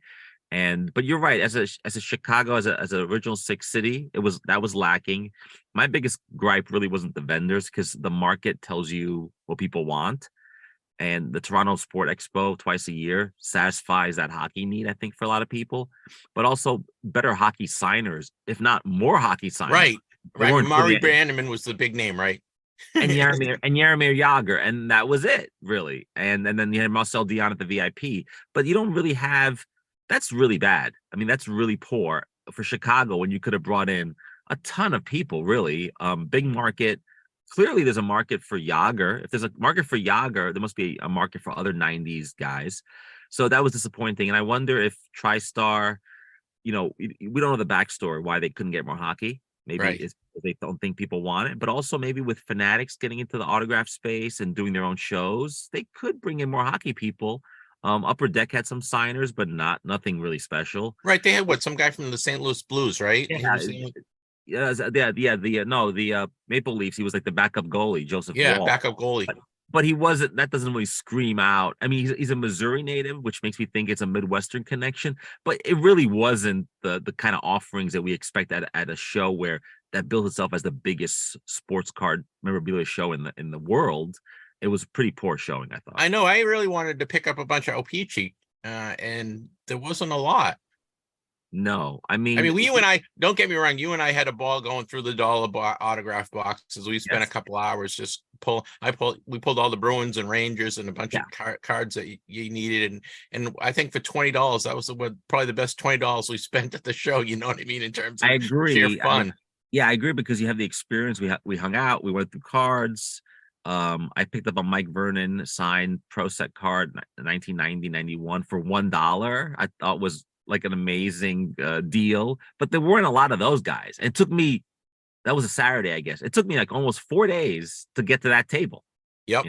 And so that tells you that it's very few and far between. And, I'm hoping that the new people that promote doing the national, they're used to doing New York shows. There's a lot of hockey signers and hockey at those shows. And I wonder if more hockey will show up, especially in a city like Chicago or in the future, other cities where you have, it just really boggles my mind that there isn't enough hockey. And hockey is a very popular sport.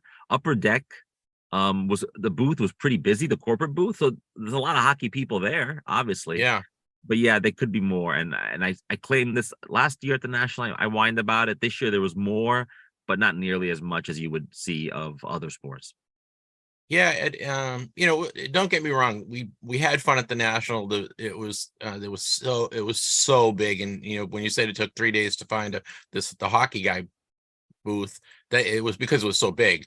And I think the promoters did a great job. I think it wasn't, while it was a very busy show, it wasn't too busy that you couldn't get to tables and you couldn't walk around, and there were certainly down times when you could go and get stuff.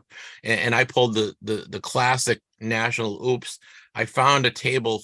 I was leaving Friday night, and I found a table of a guy had some Dennis Potvin cards that I wanted, but I just didn't have the time because I had to go. We were going to dinner that night. Right. And I said, "Oh, I'll come back." So dummy me, I don't write the vendor's name down, and I like, "Oh, it's over here near Les's booth," and I'll find it. And it took me until Sunday afternoon I had given up hope. I'm like, I'm never gonna find this guy's booth again, and I just stumbled on it again. So I did get my 2 Dennis Potvin autograph cards, which I was very happy for $5 each. And, he's a deceased Hall of Famer, and 2 1975 Dennis Potvin cards with $5 each. I was thrilled. And, it was fun. I had a great time at the show. It was nice seeing a lot of friends, right? We saw a ton of people, and it was nice to be noticed. I don't know if you got noticed from your appearance on the show or Puck Junker or your book, but I was a D-list celebrity for a couple days, which was fun. Yeah, no, I met a lot of people that I hadn't ever seen in person, and then when I introduced myself, people do recognize the name. It's a nice community. I think trading cards is a great community, and the fact that social media, YouTube, podcasting can bring people together. I mean, big part of the National is actually seeing people and socializing. Yep. It's kind of like the class reunion that you have every year. but we're also there to buy cards. And so, and look, you're right. I don't want to be negative because the National was, I've told people this, probably this National was the best card show I ever went to, because it really wasn't a card show. It was like 6 card shows in one, and you had to like visit all these different nooks and crannies and pavilions and sections. And, there was the first day I didn't buy anything. The second day I saw like 2/3 of it. The third day I saw the other third of it. You had to digest it in pieces, but because it was so big, we were there for so many days. I took my time. I really enjoyed it. I'm happy with the cards I got at the show. The trade nights were fun. Just the whole experience. I do think Chicago is a unique setup because the convention center, the restaurants, the hotels, they're all there. It's really, my hotel was a 10-minute walk, and it was really easy to get there every day. And it was fun. It was really, really a lot of fun. And, I don't know if it will be that way in Cleveland. I hear that the venue is not close to hotels and people. Yeah, it's. Did you go? Did you go a couple of years ago in Cleveland? Never been to Cleveland. It's very spread out. The convention hall is nice, and they've remodeled it. But the hotels are all spread out. It's not centralized like Chicago. You can't walk to a restaurant or walk to the facility. You're gonna have to drive up, I think, or take a shuttle. Yeah, and the issue there is if people are going to spend their money on cards, but they can't because they have to spend it on Ubers, that cuts into your budget. And so, it's going to be hard to top this show. This show was pretty amazing, pretty special. And so, but I realize this about the National. It isn't the space or even the location. It's the people that are there. I want to say kudos to you. It was fun to just hang out with you and all these different sections and other people that I was hanging out with, Sal and Tim over at Puck Junk. Like, just the idea of being with these people, hanging out with them, talking about the hobby. And then you get a real feel for what the hobby is about at the show, like what the trends are, what's hot, what's not. You can't really see that on eBay. You can't tell about that on Instagram. You have to actually go to the show, talk to dealers. The fact that dealers were making deals, they were making money, people were happy with the cards they got. It was one of those few times where everything lines up nicely and everyone's happy. People are not complaining. Yep. The only complaint was that the first 2 days it was really hot. But it was hot. It was hot the first 2 days. It was 100 degrees outside, and then inside you had all those people packed in. And I think Thursday, Friday were busier than Saturday, which is kind of crazy that the weekdays were busier than the weekends. But overall, great show. I got in and out pretty easily, and it won't be a show I won't soon forget. And I love card shows. I love to go to card shows every once in a while. This totally scratches that card show itch for a while now. So I think I agree. For a bit. What was nice is I got a real sense of current pricing. You know what I mean? Because a lot of dealers had a lot of the same type of cards, you know what I mean? So you just going through it, I said, oh, look how much my Mantles and my Aarons and my, and my Hall of Fame cards that I have and my rookie cards, because they all had them. So you got an idea. I tried buying a 89 Topps hockey box and they wanted $100 for it. And I was like, really? Isn't that a $20 box? Right. So some of the wax was, some of that wax, the junk wax was expensive, but the modern wax was super cheap. Yeah. And so people were buying modern wax. You and I were both flying in and out. So I don't really want to carry all this wax back with me. So I was looking for individual cards, stuff I had never seen before. I got some soccer, I got some hockey. I didn't get any baseball, which is like the first time I go to a show without getting baseball. I really wanted to try to get some Ohtani stuff. I have some of it, but he's so hot right now. He was like one of the hottest guys at the show in terms of pricing. I'd say him and Messi were in this stratosphere. I saw Messi cards that were going for thousands of dollars on Thursday. I know. And on Friday when I went back, they were gone.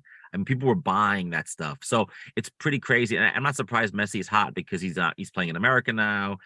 He's scoring tons of goals and he's red hot since the World Cup anyways. And then Ohtani's been doing the same thing in baseball, probably the greatest baseball player at the moment. And maybe one of the all-time greats at this point, if he changes teams and can win a World Series. But his cards are like out of this world, PSA 10, Yep. thousands and thousands of dollars. And you can't buy when these guys are hot unless you're one of the high rollers. But so I didn't get any baseball, but tons of vintage baseball. And I think vintage is the new modern, basically. People want vintage, even though a lot of young people I think don't like it. It's not flashy, it's not shiny. But guys like us can enjoy that. And a big part of the National, too, is not just buying stuff, but seeing stuff like a museum. And I really enjoyed that, too.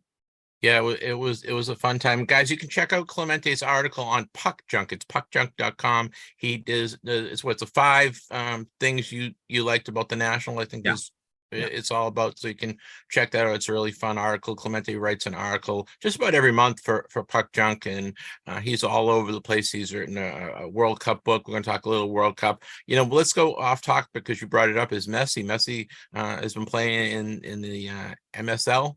Yeah, MLS. Yeah. MLS, and he's had a couple games, right? And he looks like he is a man among boys. You know what I mean? He's him and his teammate are kind of doing whatever they want. It's almost like it's an exhibition for these guys, no? Yeah, so they brought in two other former Barcelona players, Jordi Alba and Sergio Busquets, and so I call Inter Miami now Messi and friends, because it's basically him and these other two guys who've made everyone else on the team look really good and play much better. And they're playing in what's called the Leagues Cup, which is this sort of new expanded tournament that pits MLS teams versus Mexican teams.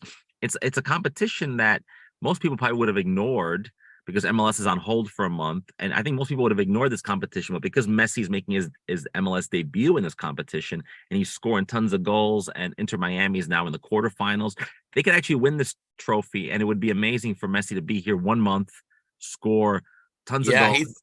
Clemente, he's doing whatever he wants. Him and those two guys, they're doing whatever they want. He is. And I think because his level is higher than the rest, but I also think he's really happy. You can just see that he's got a lot of joy. He's happy to be in Miami. He was not so happy in Paris. He wasn't doing this for PSG for the last 2 years. And he was saving some of that energy and enthusiasm for the national team, for the World Cup, and it paid off. But I think he's just happy to be in Miami. He's happy to be hanging out with these players. He's there to be a mentor. He's just really joyful. He's scoring 1-2 goals a game, and people are getting their money's worth if they're going to the games, and they're paying high money on secondary market for tickets, thousands of dollars in some cases. And then, or they're watching Apple Plus or paying for Apple Plus to see MLS games. But either way, the impact is more than they could have imagined for this quickly. And he's here for another 2 years. So there's plenty of time to enjoy Messi, see Messi. But I think that the investment is already paying off early on. That's great to see. We have Women's World Cup going on, and I think, and I'm going to be controversial, and you can agree with me or not agree with me. I think the Women's World Cup, U.S. World Cup team did more to hurt soccer in the U.S. than anyone's done in the last 5 years. This year. Yeah, that's a bold statement. I mean, yeah, you can say that in the sense that this is a team that a lot of us grew to love because they were so dominant. They took over the world. They won 2 World Cups back to back.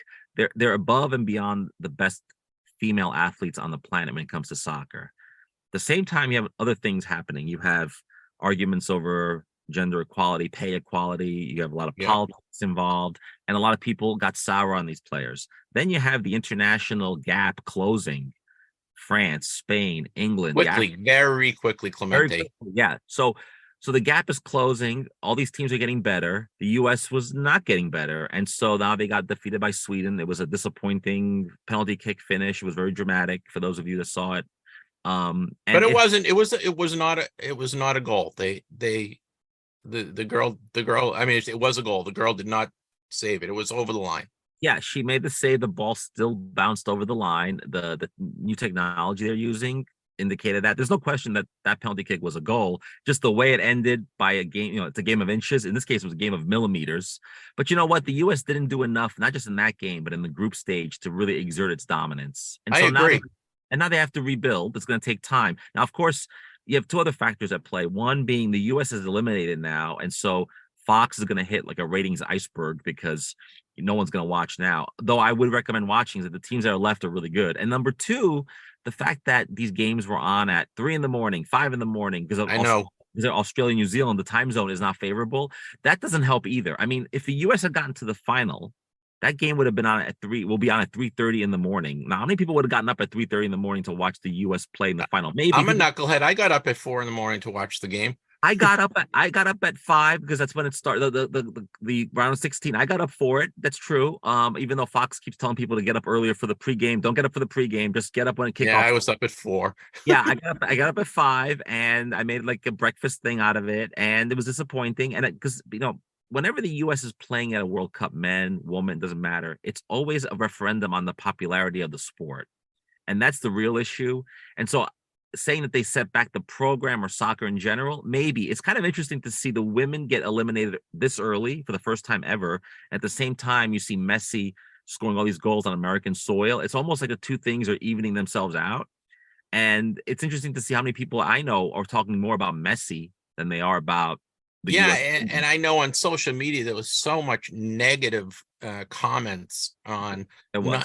just the women and their performance on the field, but also their political stance that they've taken, and just not it's rubbed a lot of people the wrong way. And I guess there is a place for politics, and you look at the Olympics in the 60s with the African American athletes, and pointing out discrimination, and I guess there is a place for it. And look at Jim Brown and Bill Russell and all those guys. In Muhammad Ali, they used it for good.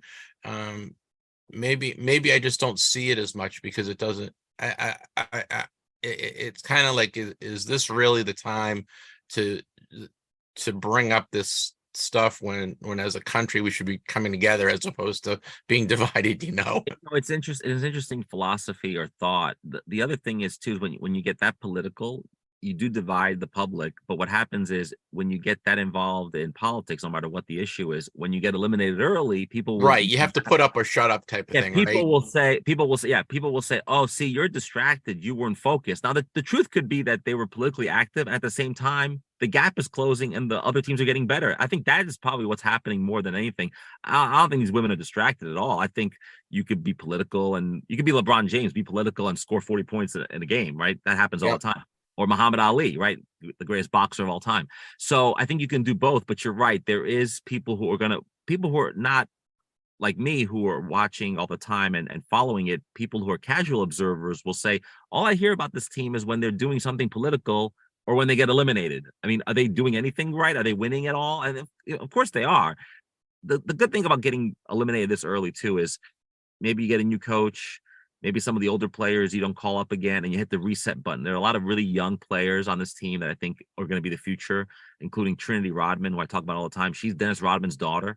So so there's some pedigree there in terms of athleticism. And a lot of other, Sophia Smith and a bunch of other players who are really talented. And I think once they do a reset and they realize what was wrong, I think they can look towards the future. Now, having said that, I think there are a lot of good teams left in the tournament, including Spain, France, England. My prediction ahead of the World Cup was that a European team would win, and the Europeans are finally waking up to women's soccer after decades and decades of dominating men's soccer. So it'll be good to see a European team, or even an African team, or a team from some Australia, wherever. Yeah, that Spain team is very good. I saw them play. They are very good.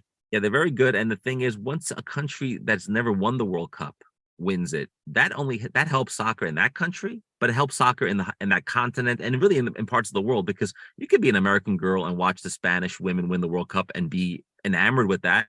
I mean, when Argentina won the World Cup in December, fans all over the world were enamored with Messi and with what Argentina did. So that continues to be a thing in terms of role models for young girls. And I love women's sports. I've always loved women's sports. I don't distinguish between women and men in terms of sport.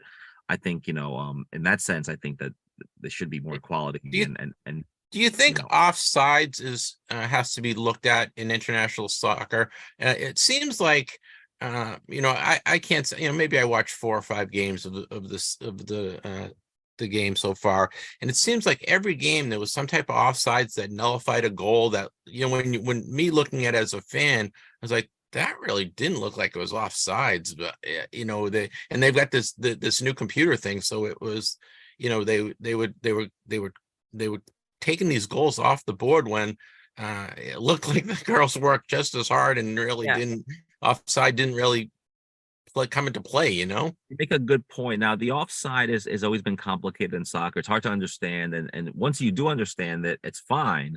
But the issue is, and there's so few goals in soccer sometimes, that when a team scores and there's that enthusiasm, that jubilation, and then just a minute later to get that goal called back is like a sucker punch.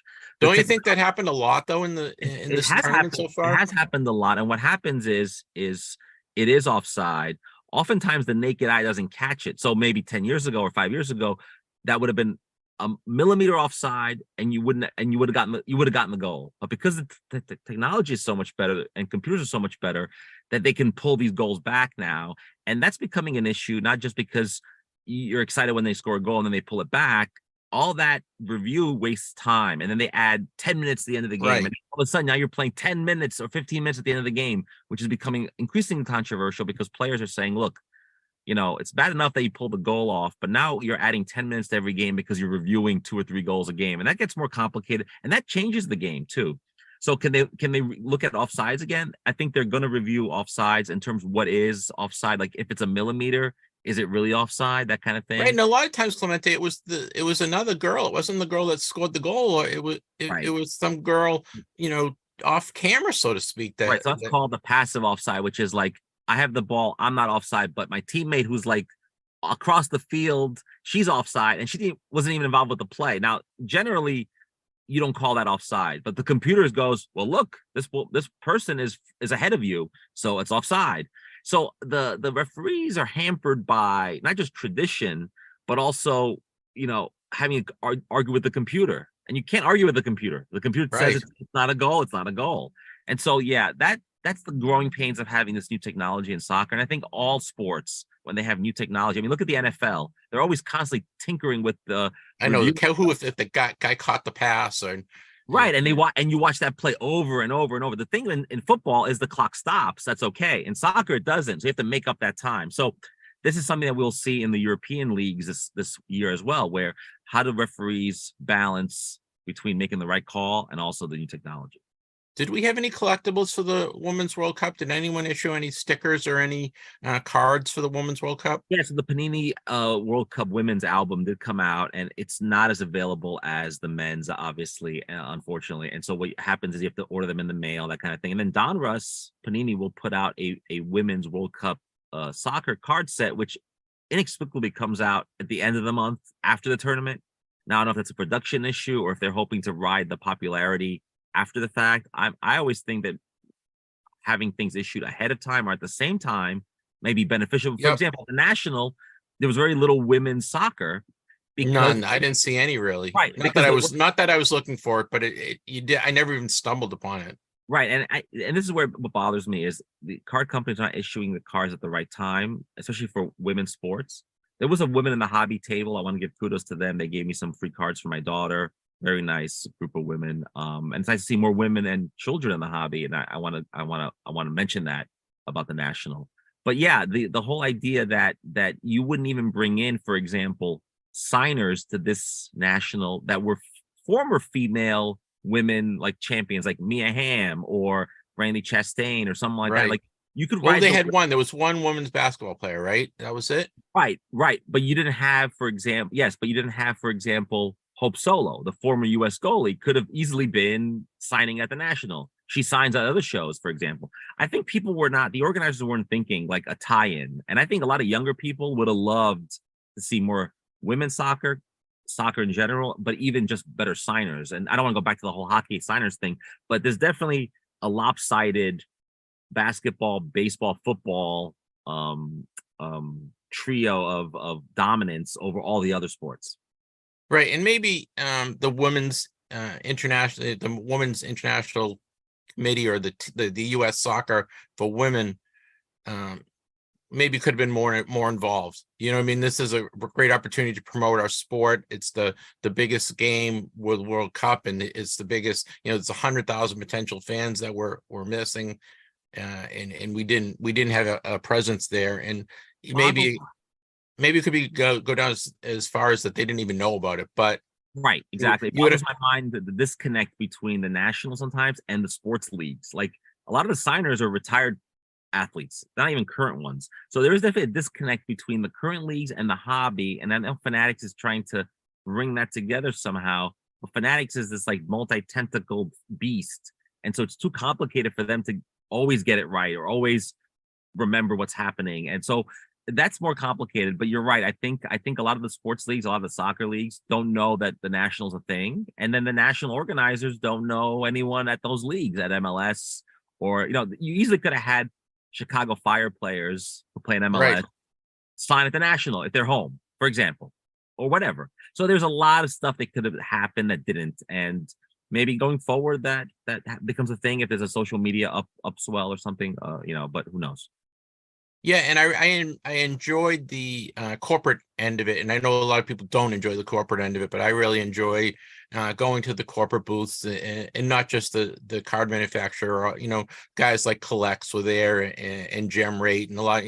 I'm blowing my own horn, so to speak, because these guys are part of my show. But it's great to see so many corporate companies there that are displaying their wares, and I think it's good for the hobby. I know I've heard from other collectors that they don't like the corporate end of it, that it should just be guys selling cards and that's it at the National. But I totally disagree with you with that. How about you?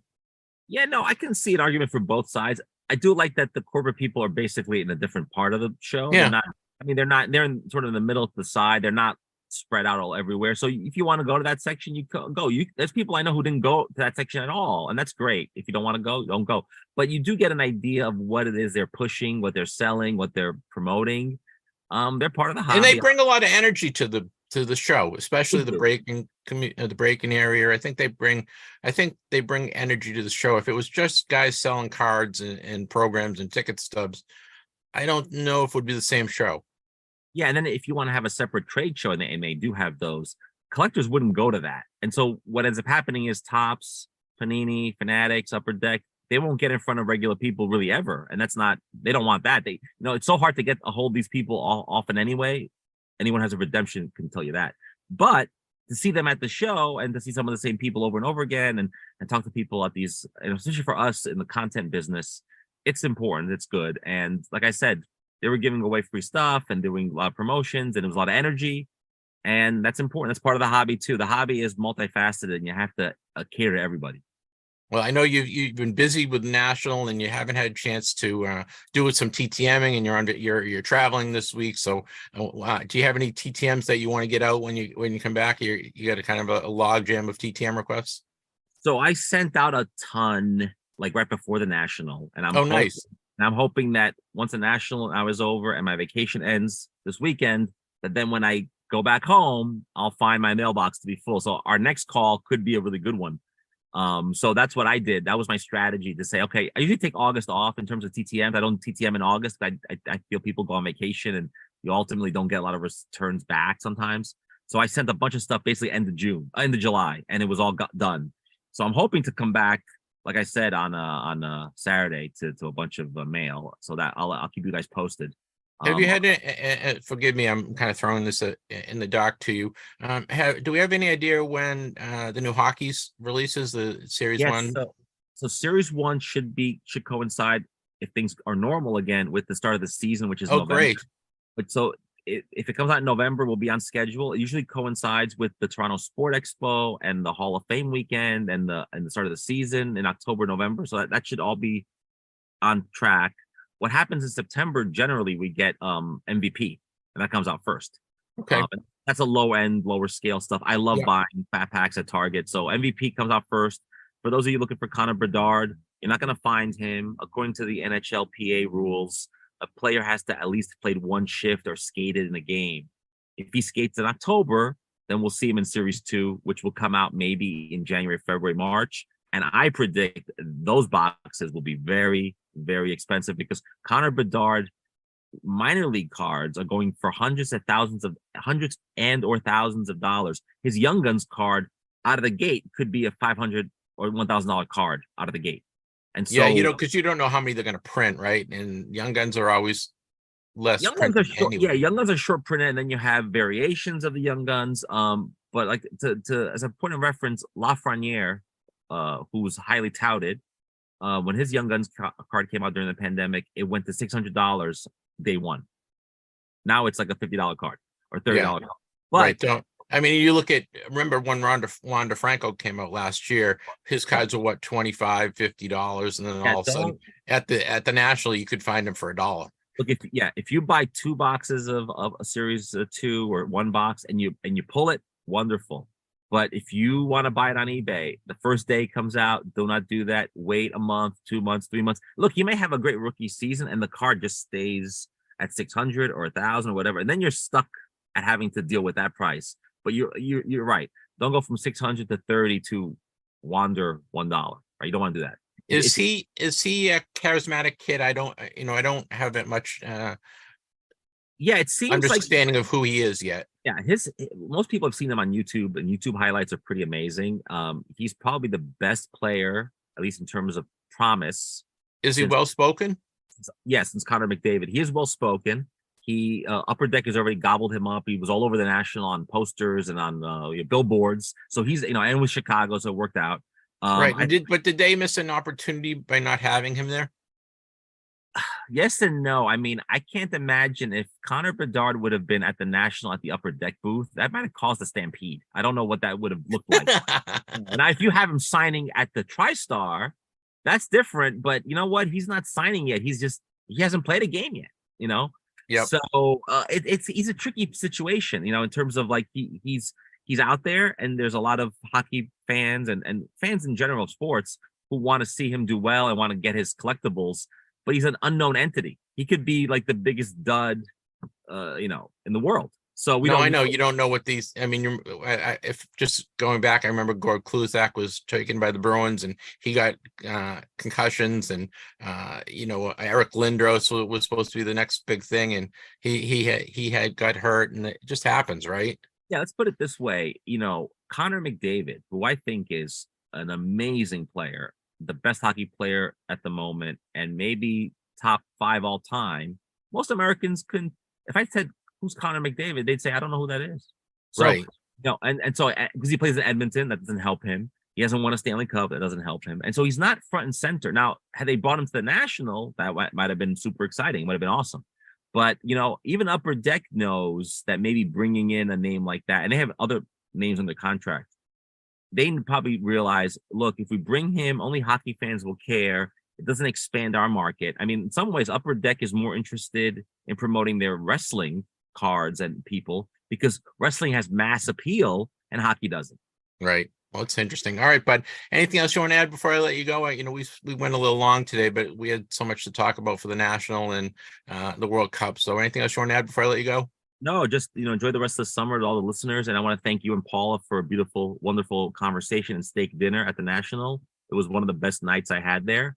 So thank you for that, and really thanks to the whole community for coming up to us and talking to us at the National. It was fun to put names to faces, and I hope to go next year, because really it's like a reunion, and you want to see everybody, and that is the one chance, one opportunity to do so. All right, guys. Clemente Lisi, you can follow him on Puck Junk. He has a article on Puck Junk every month. He also is on Sports Collectors Digest. He usually writes an article, Sports Collectors Digest. He has his book, his World Cup book. You can check that out. That's still available in print. And he is all over the internet. He has a soccer newsletter. Want to give that out? Yeah, Planet Soccer, planetsoccer.substack.com. There's a new newsletter every Monday morning in your inbox. So I saw lots of growth during the National as well. So I was promoting that as well. So thank you. All right, my friend. We will talk to you next month. You'd be good, and enjoy your vacation with your family. And we'll be in touch, okay? Thank you. All right. Thanks, buddy. I'll talk to you later. Bye. Bye. Sure. Clemente and I had a really good time at the National, specifically going through the $1 autograph hockey box. And every time we pulled the cards, like, I wonder if Drew needs this one. I wonder if Drew needs this one. I wonder if Drew needs this one. So we wish you were there. Maybe next year. We never know. But I think that will wrap up Clemente's world. And next up is Making the Grade. Making the Grade is sponsored by Certified Sports Guarantee. Go to csgcards.com for sports card grading for the win. The Certified Collectibles Group is playing to win. CGC Trading Cards and CSG are combining into CGC Cards, solidifying its position as one of the world's largest and most prominent card grading services. With the merger, collectors get a number of upgrades, including the option to submit without a paid membership, a Gem Mint 10 grading scale, a sleek new label, a simplified submission process, and prices you are going to love. Grade all your cards with CGC Cards and visit cgccards.com today. Making the Grade is a summary of what's been going on in the grading community. We have some grading numbers to let you know about. We do indeed for the first week of August, so July 31st through August 6th. All the companies down a little bit, maybe a little bit of a post-national hangover there a bit, but PSA, 9% drop, but still 247,200 cards that went through their offices. SGC, only a 3% drop. They still saw 16,800 cards that they graded. Beckett, a bigger drop at 21%, 11,400 cards getting graded. And CGC been yo-yoing a little bit here lately, this time down 38%, 9,000 cards getting graded there. CGC, though, in July, they took in 222,480 cards just in July alone. And sorry, I think that was supposed to be yours that you're supposed It's to read okay. there, No, but I took it's it on okay. You myself. go, man. Go. Cool. So, yeah, I mean, CGC, some nice numbers there, at least for the entire month of July there. So, a little drop there at the end, but still, that's a solid number right there. Nearly $250,000 that have gone through them. And for, kind of the newest of the big four companies, that's still, that's really good to see out of them. Yep. So I'm sure they took in a lot of cards at the National. They were very busy. Their booth was very busy every time I went by it. So good to see. Good. Congratulations for our friends at CGC. Hey, Drew, we have the big three. The big three. Yes, the big we three. This week's Big Three is brought to you by GemRate.com. Whose cards are hot and whose cards are cold this week? Let's find out from our friends at GemRate.com. Don't you love the big three? Yeah, I really like that. It's it's just a cool new addition there to everything. They're figuring out, who's hot and who's not of the grading world. Well, the big three is brought to you by our friends at GemRate. GemRate provides all the grading statistics for TTMcast for no charge, free. We love free, and we love helping our friend Ryan at GemRate. Make sure you follow them on social media. But the big three this week, these are the guys whose percentage of grading increased from previous week to this week. The three big winners the risers are Luis Ariz, who was having a fabulous year, right? He at one point looked like he had a shot at hitting 400. I don't know if he's still there, but isn't he he's still hitting like 370 or 380, right? Yeah, he's dropped off a bit lately. Last I saw, he was down to 369 or something like that. But chances at 400 probably out the window. But still, he's leading the league and leading by a wide margin right now for the American League or National League as it is. Well, his cards were up 144%. Victor Wembanyama. Did I get it right? Wembanyama. I think so. We have the first pick in the draft, obviously, and he's going to be a stud, and he is his numbers are up 133%. And that reason is as Topps Now draft card, they graded 800 of them last week. So a lot of people got the card and sent it in to get grading. Lastly, Ronald Acuna Jr., who's having a fabulous year. He's probably going to win the MVP in the NL, right? I would think so, the way it's looking. Yeah. Yeah, he was up 69%. So those were our three risers. Who were the three droppers, the three fallers this week, Drew? Before I get into those, let me just mention, too, with Ronald Acuna Jr., the National League East could be very interesting in a couple of years here because his brother, of course, was just acquired by the Mets in the Max Scherzer trade. So you could see both Acuna brothers over in the same division here for a couple seasons at some point. Cool. Moving on to the fallers. Yeah, the biggest drops here of the week, not really a huge drop on any of them, fortunately. So good to see that there. But got Steph Curry ended up falling 9%. From the grading companies, so not a huge drop, but a small one there. Barry Bonds down 15%, and Ricky Henderson a 19% drop. So it's always good when you don't see those, big, 40, 50, 60% ones we've seen a couple times in there. But yeah, just a small slide on those guys. I bet you'll see them bounce right back up again here soon. All right, that ends this week's big three, and also making the grade. Next up, Drew, is Stamp of Approval, TTMcast Stamp of Approval. I bet you're wondering who earned this week's TTMcast Stamp of Approval. Why do we do TTMcast Stamp of Approval? It proves that we actually have more to our life than just cards and autographs. It's just, it shows we actually go out and do other things, enjoy other things, and that we actually are a little bit more well-rounded than we kind of make ourselves out to be. Except this week. Yes, this week we're back on the sports stuff here in it this week. Usually we do food or movies or TV shows or something, but we're both doing collectible things this week.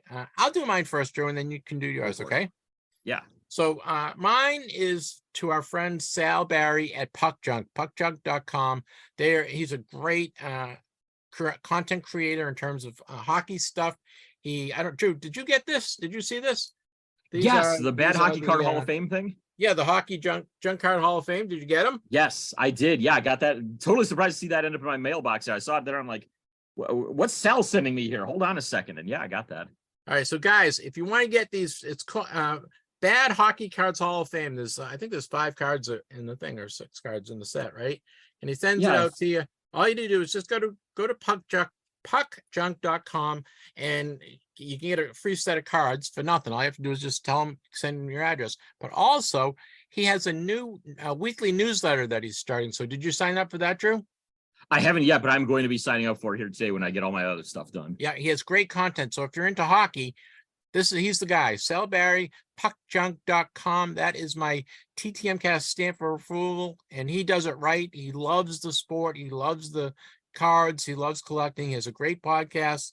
He has a great site. I know Clemente writes for him, and we see him at the National every year, and he is just a really interesting, fun guy when it comes to hockey, and he's a passionate guy. So make sure you follow puckjunk.com. Go on there, sign up for their newsletter, sign up for their free Bad Hockey Card Hall of Fame set, and make sure you just check out his podcast.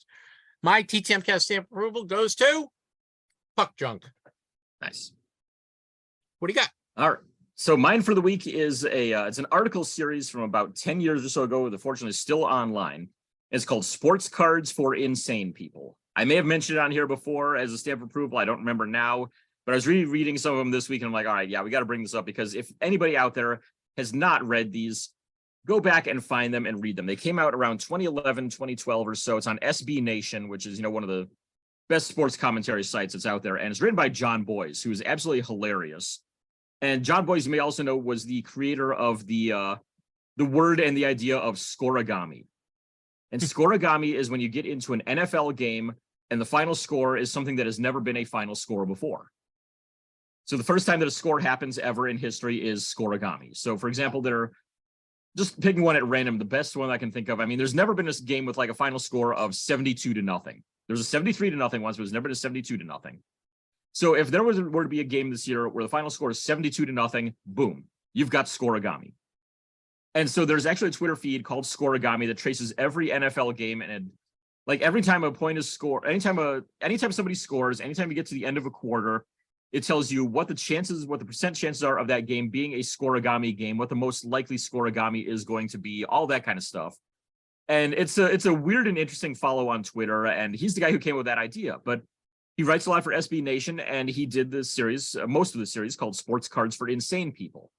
And it goes through like these junk era sets and picks a few of the cards out of there and does this random commentary on them. And it is absolutely hilarious. Like he's done 2 of them on those Fleer Pro Visions cards, where they took, I think 91 Fleer Baseball is the first one where they did it. They did it for baseball. They did it for hockey, or not for hockey, for basketball a couple years later. And they may have done a couple football ones as well. And it's got these like art cards of the players put into like weird situations is all I can really say. I mean, everybody I'm sure knows exactly what I'm talking about. Like you've got the Mike Greenwell one with this, not the green monster of Fenway behind it, but this like big green monster type thing lurking in the shadows behind him. It's like, oh, I get it. Yeah, the green monster. Okay, good one, guys. But he does like this whole series riffing on some of those cards. The Score Dream Team subsets of the like 91 to 93, where they've got like Kirby Puckett posing shirtless on a card, and Ricky Henderson sitting on top of a bunch of bases, also shirtless and posing there. The best one was Doug Jones in the 91 set. They have him sitting there with holding up a baseball that's on fire, because, I mean, Doug Jones is a closer. He's got to be a flamethrower. No, Doug Jones had 3 speeds. They were slow, slower, and slowest. So yep. Nice job by the photographer to screw that one up. But does this great commentary on all of them. And Doug Jones, I mean, you look at the guy and he looks like me, but way sadder, basically, in almost every photo. He's got the same mustache there, but he's always kind of got this mopey expression a little bit there. And so the commentary on there is like, hey, guys, you want to play some baseball? I brought my baseball hat and my uniform and everything. Check it out. I even brought my baseball. Oh, it's on fire. Ding, dang it, y'all. My ball is on fire. You can't play baseball with a baseball that's on fire. And a whole bunch of just like commentary and captions that are written like that to go along with these. But They did those ones. They did Skybox Thunder. They've done one on police issued sets that is absolutely hilarious.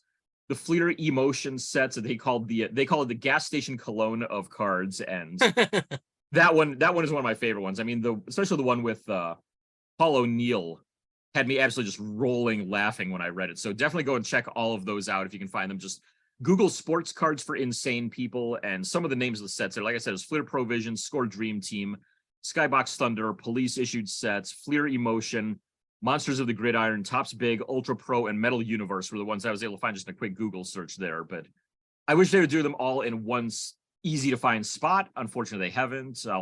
I might have to see if I can link them all somewhere else or something. But that's my stamp of approval for the week is SB Nation's Sports Cards for Insane People. That's it. Sports cards for insane people. Make sure you check that out. Thank you, Drew. That wraps up our TTMcast Stamp of Approval. Next up is the Vern Rapp Minute.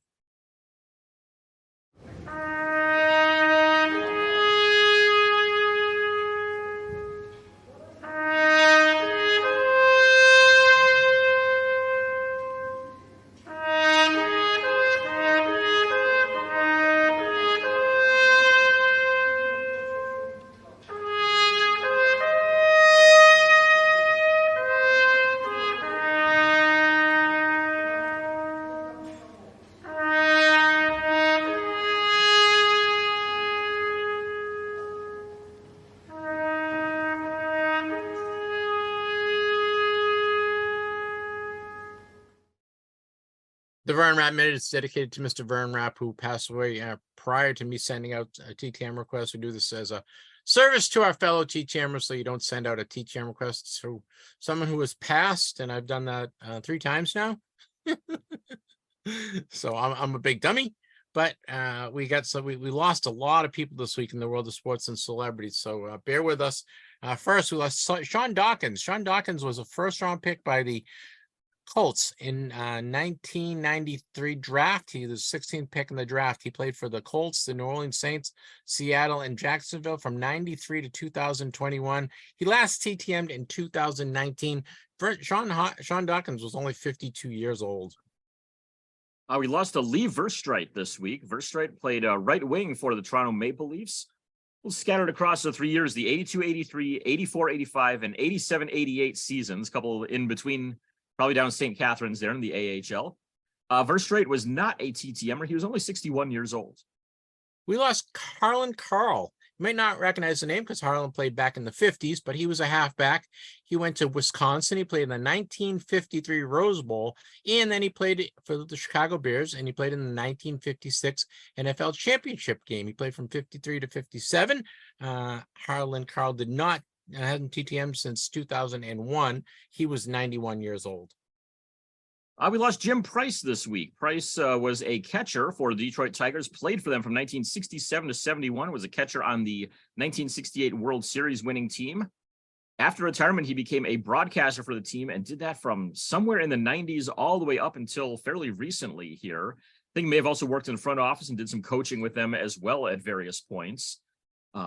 He was a voice that I definitely remember hearing a lot because I've got family up in Michigan, used to go and spend summers up there. And so you always had Jim Price, Ernie Harwell, Al Kaline, and George Kell as your main guys calling the games there on TV and radio.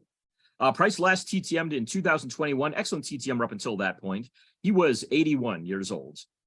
All right, we lost. I'm gonna butcher this guy's name. Zenon Andrusaian. Close enough?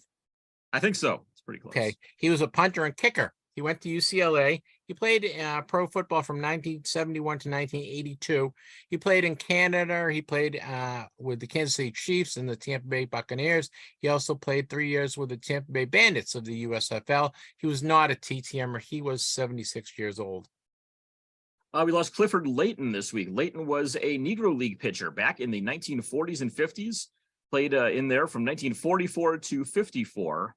Not known to be a TTMer. Clifford Layton, though, 93 years old. We lost Mel Roach. Mel Roach was a great TTMer. He was an infielder, outfielder. He had 227 games in 8 years with the Braves, Cubs, and Phillies from 53 to 62. Kind of he was like a defensive whiz, right? He was a Yes. defensive whiz, not much of a hitter, but a great TTMer. He last TTM'd in July of 2023. Mel Roach was 90 years old.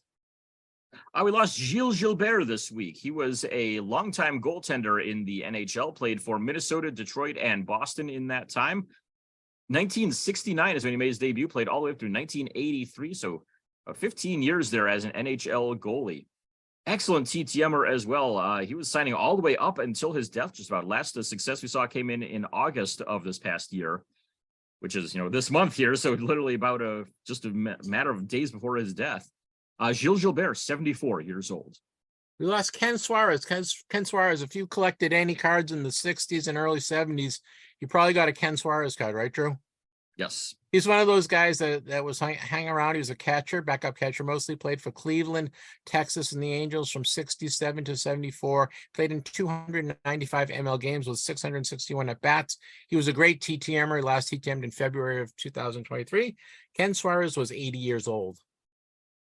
Also back in the hockey world again, we lost Bob Murdoch. Murdoch was a longtime both player and coach, 12 seasons as a player with the Kings and the Flames and Montreal Canadiens from 1970 to 1981. Won a pair of cups while he was playing in Montreal there as well. Upon retirement, went into coaching. He was the head coach for 10 seasons between Chicago and Winnipeg. Excellent TTMer throughout his life up until December 2021 is when we have the last success on him there. But Bob Murdoch was 76 years old. In the world of entertainment, Drew, we lost Johnny Hardwick. Johnny Hardwick was the voice of Dale on King of the Hill. I guess he was a friend of the creator, and they got him to be the voice. He was a comedian as well. Johnny Hardwick was 64 years old. Pocket sand. We lost Robbie Robertson this past week as well. Musician. He was a co-founder of The Band. Of course, legendary 70s and 80s group in there. Robbie Robertson, 80 years old. We lost William Friedkin. He was a director of The Exorcist. Great movie. Have you seen it? I never have. Not a big horror fan. I'm not either, but it was a really good film. Well, William Friedkin was the director. He passed away. He was 87 years old. In the world of TV, we lost Mark Margolis this week. He was an actor who was on Breaking Bad, played Hector Salamanca on the show. Mark Margolis, 83 years old. In the world of rock music, we lost John Gosling, who was a keyboardist for the Kinks, which actually was my very first concert that I saw in the Boston Garden. I believe it was 1980 or 81, right around there. John Gosling was 75 years old. And in the world of basketball, we lost a couple more people in the world of sports. We lost Henry Dickerson. He was a guard for Detroit Pistons and the Hawks from 74 to 77. He ended up being a college coach as well. He was not a TTMer. Henry Dickerson was 71 years old. We lost Bobby Morgan this week. Morgan lived actually, I think if I remember right, he was just over the border up in Oklahoma here for the last few years of his life. But he's a former infielder, played with the Dodgers, the Phillies, the Cardinals, and the Cubs from 1950 to 1958. Excellent TTMer. He would sign for $5 typically. Bobby Morgan, 97 years old. And lastly, to close out the category, but this isn't Jeopardy, we lost Dan Hester. Dan Hester was an ABA center. He played with the Denver Rockets and the Kentucky Colonels in the ABA from 1970 to 71. He went to LSU and he played with Pete Maravich, which was pretty cool. He was a very good TTMer. Last TTM'd in April of 2023. Dan Hester was 74 years old. Well, Drew, thankfully, that is the end of the Vern Rapp Minute. We lost a lot of people in the world of sports and celebrity this week. We are sorry for your loss. And I think that is it. All right, Drew. Next up, we will do a little TTM returns. Was our mailbox full this week? Let's take a look at this week's TTM returns. All right, Drew, TTM returns. I got a bunch this week, but you only had a few. So why don't you go and take it, and then I'll do mine if that works with you. That works just fine. Yeah. So okay. I only had two that came in since we last recorded on last Saturday. I mentioned one of them at least that was going to be coming in. I think I may have mentioned the second one on the Wednesday show this week. But on last Saturday, after we recorded, I got Bruce Driver back in the mail, former defenseman for. Let's see here. He was mostly with the Devils, also played with the Rangers. Let me see if he played for anyone else in that time. Just the Devils and Rangers, it looks like. But sent 4 cards off to him. He signed those in about a 2-month turnaround, including a 1988-89 Topps card for my set. I also got Doug Sullivan back. I believe he came in on Tuesday, if I remember right. Solomon, another defenseman that played for the Devils at one point, or actually, no, he was a winger, played for the Devils, the Whalers, the Rangers, and a couple other teams as well throughout his career. I think the Philadelphia Flyers were one of them. He's up in Canada, sent 3 cards to him. He signed those with about a 1-month turnaround. So nice, quick response there. Anytime you send to Canada, you can get it back in under a month. That is a major win in my book right there. So a couple quick returns right there, a couple set hits to add in there. And I think, like I said, I'm up to, I think I'm at 53 or 54 now for the 1988-89 top set there. So a little over a quarter of the way. That's awesome, Drew. Yeah. So yeah, fairly kind of a slow week, but hey, a couple set hits in there and a lot of in-person stuff. So I really can't complain much there. Do you have a bunch going out? You got a bunch you want to send out? I've got stuff I still need to write. I've got a few that are written, just need to be enveloped. So I'm going to hopefully get those out here in the next couple days. Well, it's 100 million degrees out, so we might as well stay in the air conditioning and get some TTMs done, right? Yeah, exactly. That's kind of what I do here when it's rainy or snowy. I'm like, okay, it's a TTM day. Yeah, exactly. All right. Well, I've had good returns. I'm a little worried because I haven't sent anything out in 2 weeks, but I think I had 11 or 12 returns this week. So we'll run down them quickly. I got 2 Bruins on, this is the year you're collecting, I believe, 80-89 tops, right? Yep. The big thumbtack set there. Yeah. Well, these are 1988-89 O-Pee-Chee. I got 2 Bruins. I got Reggie Lemelin and Bob Joyce. Those both took, I don't know, less than 2 weeks, and they came back. Both of them signed in nice black Sharpie or blue Sharpie, so it looks great. Baseball, I got a bunch of baseball. I got Scott Fletcher, who played for a bunch of teams, including the White Sox. He signed his 87 and 86 tops cards for me. And that I sent down to Georgia, and that took a couple weeks, but happy to get that back. I got Tom Kelly, manager for the Minnesota Twins. Is he all in the Hall of Fame, Drew? He's not, but I think he should be. I mean, 2 World Series as a Miz win manager and a couple thousand wins, I think, just in general. I think he should be in. So I got him. I think he signed 2 cards for me. I got 2 cards in the thing here. Reed Brignac, who played for the Tampa Bay Rays, on his 2011 tops card. Kind of cool to get that one back. He signed in black Sharpie with his number. I got this one back from Juan Gonzalez, and it's a scorecard, I think. I don't know who it is. Oh, no, it's a tops card. Okay. It's a tops 1988 tops, 1998 tops insert card. I don't remember. I don't know. I never saw this card before. It's sliding into home plate. You see it, Drew?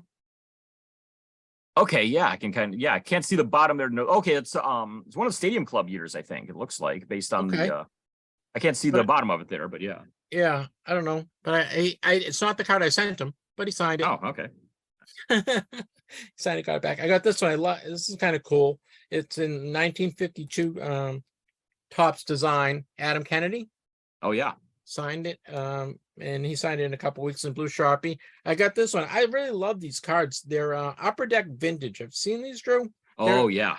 So I got Pete Harnish on an Upper Deck Vintage card. I might look to see if I can pick up a bunch of commons on these. I think these came out. These look really nice. Upper Deck did some really cool stuff there in the late 90s, early 2000s. They're vintage sets and they're 40-man sets. Those, it's Upper Deck 40-man is my favorite. Is one of my all-time favorite products. It's a nice heavy stock, and it's a white stock, and the autograph looks great. He did it in blue Sharpie. Came out really nice. And then I got a couple 1973 Topps football cards back. Dave Elmendorf, who played a safety for the Rams, he signed it in blue pen. I got Horace Jones, who signed it in blue pen as well. He played defensive end for the Raiders. And then Jim Cadile, who played for the Bears. He was a guard. He signed it in blue pen as well. So I got 3 1973 Topps football cards back. So that is my returns for the week, and very, very happy. Make sure you follow check out my article on Sports Collectors Daily. My weekly article, I have all my returns in there with pictures of everything. So make sure you follow that. Usually comes out on like Tuesday or Wednesday. So make sure you follow my weekly article on Sports Collectors Daily. All right, Drew, I think that wraps up returns. Yeah. Let's put a bow on this show and close it out. Okay. Sounds good. All right, wrapping things up. First, I want to thank Clemente Lisi for joining us. I want to thank Wally Jones for joining us, Wally Wonder Jones. Hey, check out Shoots for the Stars Legends. They are in Philadelphia they're always looking for help. And I told Wally that I'd mentioned it on the podcast. So make sure if you want to help out underprivileged kids in Philadelphia, Shoot for the Stars Legends. Check that out. Also want to thank Larry Hand, who was on our Wednesday show from the Detroit Lions. Hopefully you enjoyed our interview with Larry. Make sure you check that as well. This Wednesday, we have Daryl Carrier from the Kentucky Colonels and Memphis Tams. He's the all-time leading three-point shooter. He's on the all-ABA team. He was a three-time ABA All-Star. He was in the same backcourt as Louis Dampier. Him and Louis averaged 20 points a game for 3 years in a row. So he's Daryl Carey is a very good player, was a very good player, and he's a very good interview. That will be coming out on Wednesday. I am heading to the Red Sox game today. Drew, what do you got planned for today? Anything fun? Laundry. That's about it, unfortunately. Laundry. So, Drew's doing laundry, and he's going to write some TTMs, right? And he's going to do his homework. Exactly. Right. Yeah, I got to crank out a few of those. All right, buddy, you be good. I'm going to try to send out some TTMs Monday or Tuesday, and I've got, I think I have 5 interviews scheduled for Tuesday. So we got a lot of cool shows coming up. We'll be interviewing a lot of different types of people, and that we always, if you want to be on the show, right? You want to be on the show, and you want to be in Collector's Corner. All you have to do is send us an email to TTMcast@yahoo.com. And don't forget, you can register to win a card cradle. All you have to do is send us an email, please. I need your email and your mailing address by Tuesday at say about 2:00, because Joe and I will pick the winner Tuesday night and announce it on our Wednesday show. So if you want to win a card cradle, just send us your name and your mailing address to TTMcast@yahoo.com. Put card cradle in the subject line. And lastly, if you want $10 from Collects, just send us your name, your username from Collects, and your email address, and they'll credit you $10 in your account. You can buy cards from Collects Marketplace. I actually just bought a Tom Brady card for $5 that I did not have. So looking forward to getting that. And I officially spent my $10. Nice. So I got a Tom Brady card, 2 Brian Urlacher cards, and a Fred Lynn card, all for $10. Not bad. Nice. That is definitely good. Guys, get you $10. All you have to do is send us an email to TTMcast@yahoo.com. All right, Drew, that is it. We have a nice long show this week. Hopefully everyone enjoyed it. Make sure you tune in on Wednesday for Daryl Carrier. That is it, everyone. Be good. I wish everyone many happy returns. We'll see you on Wednesday.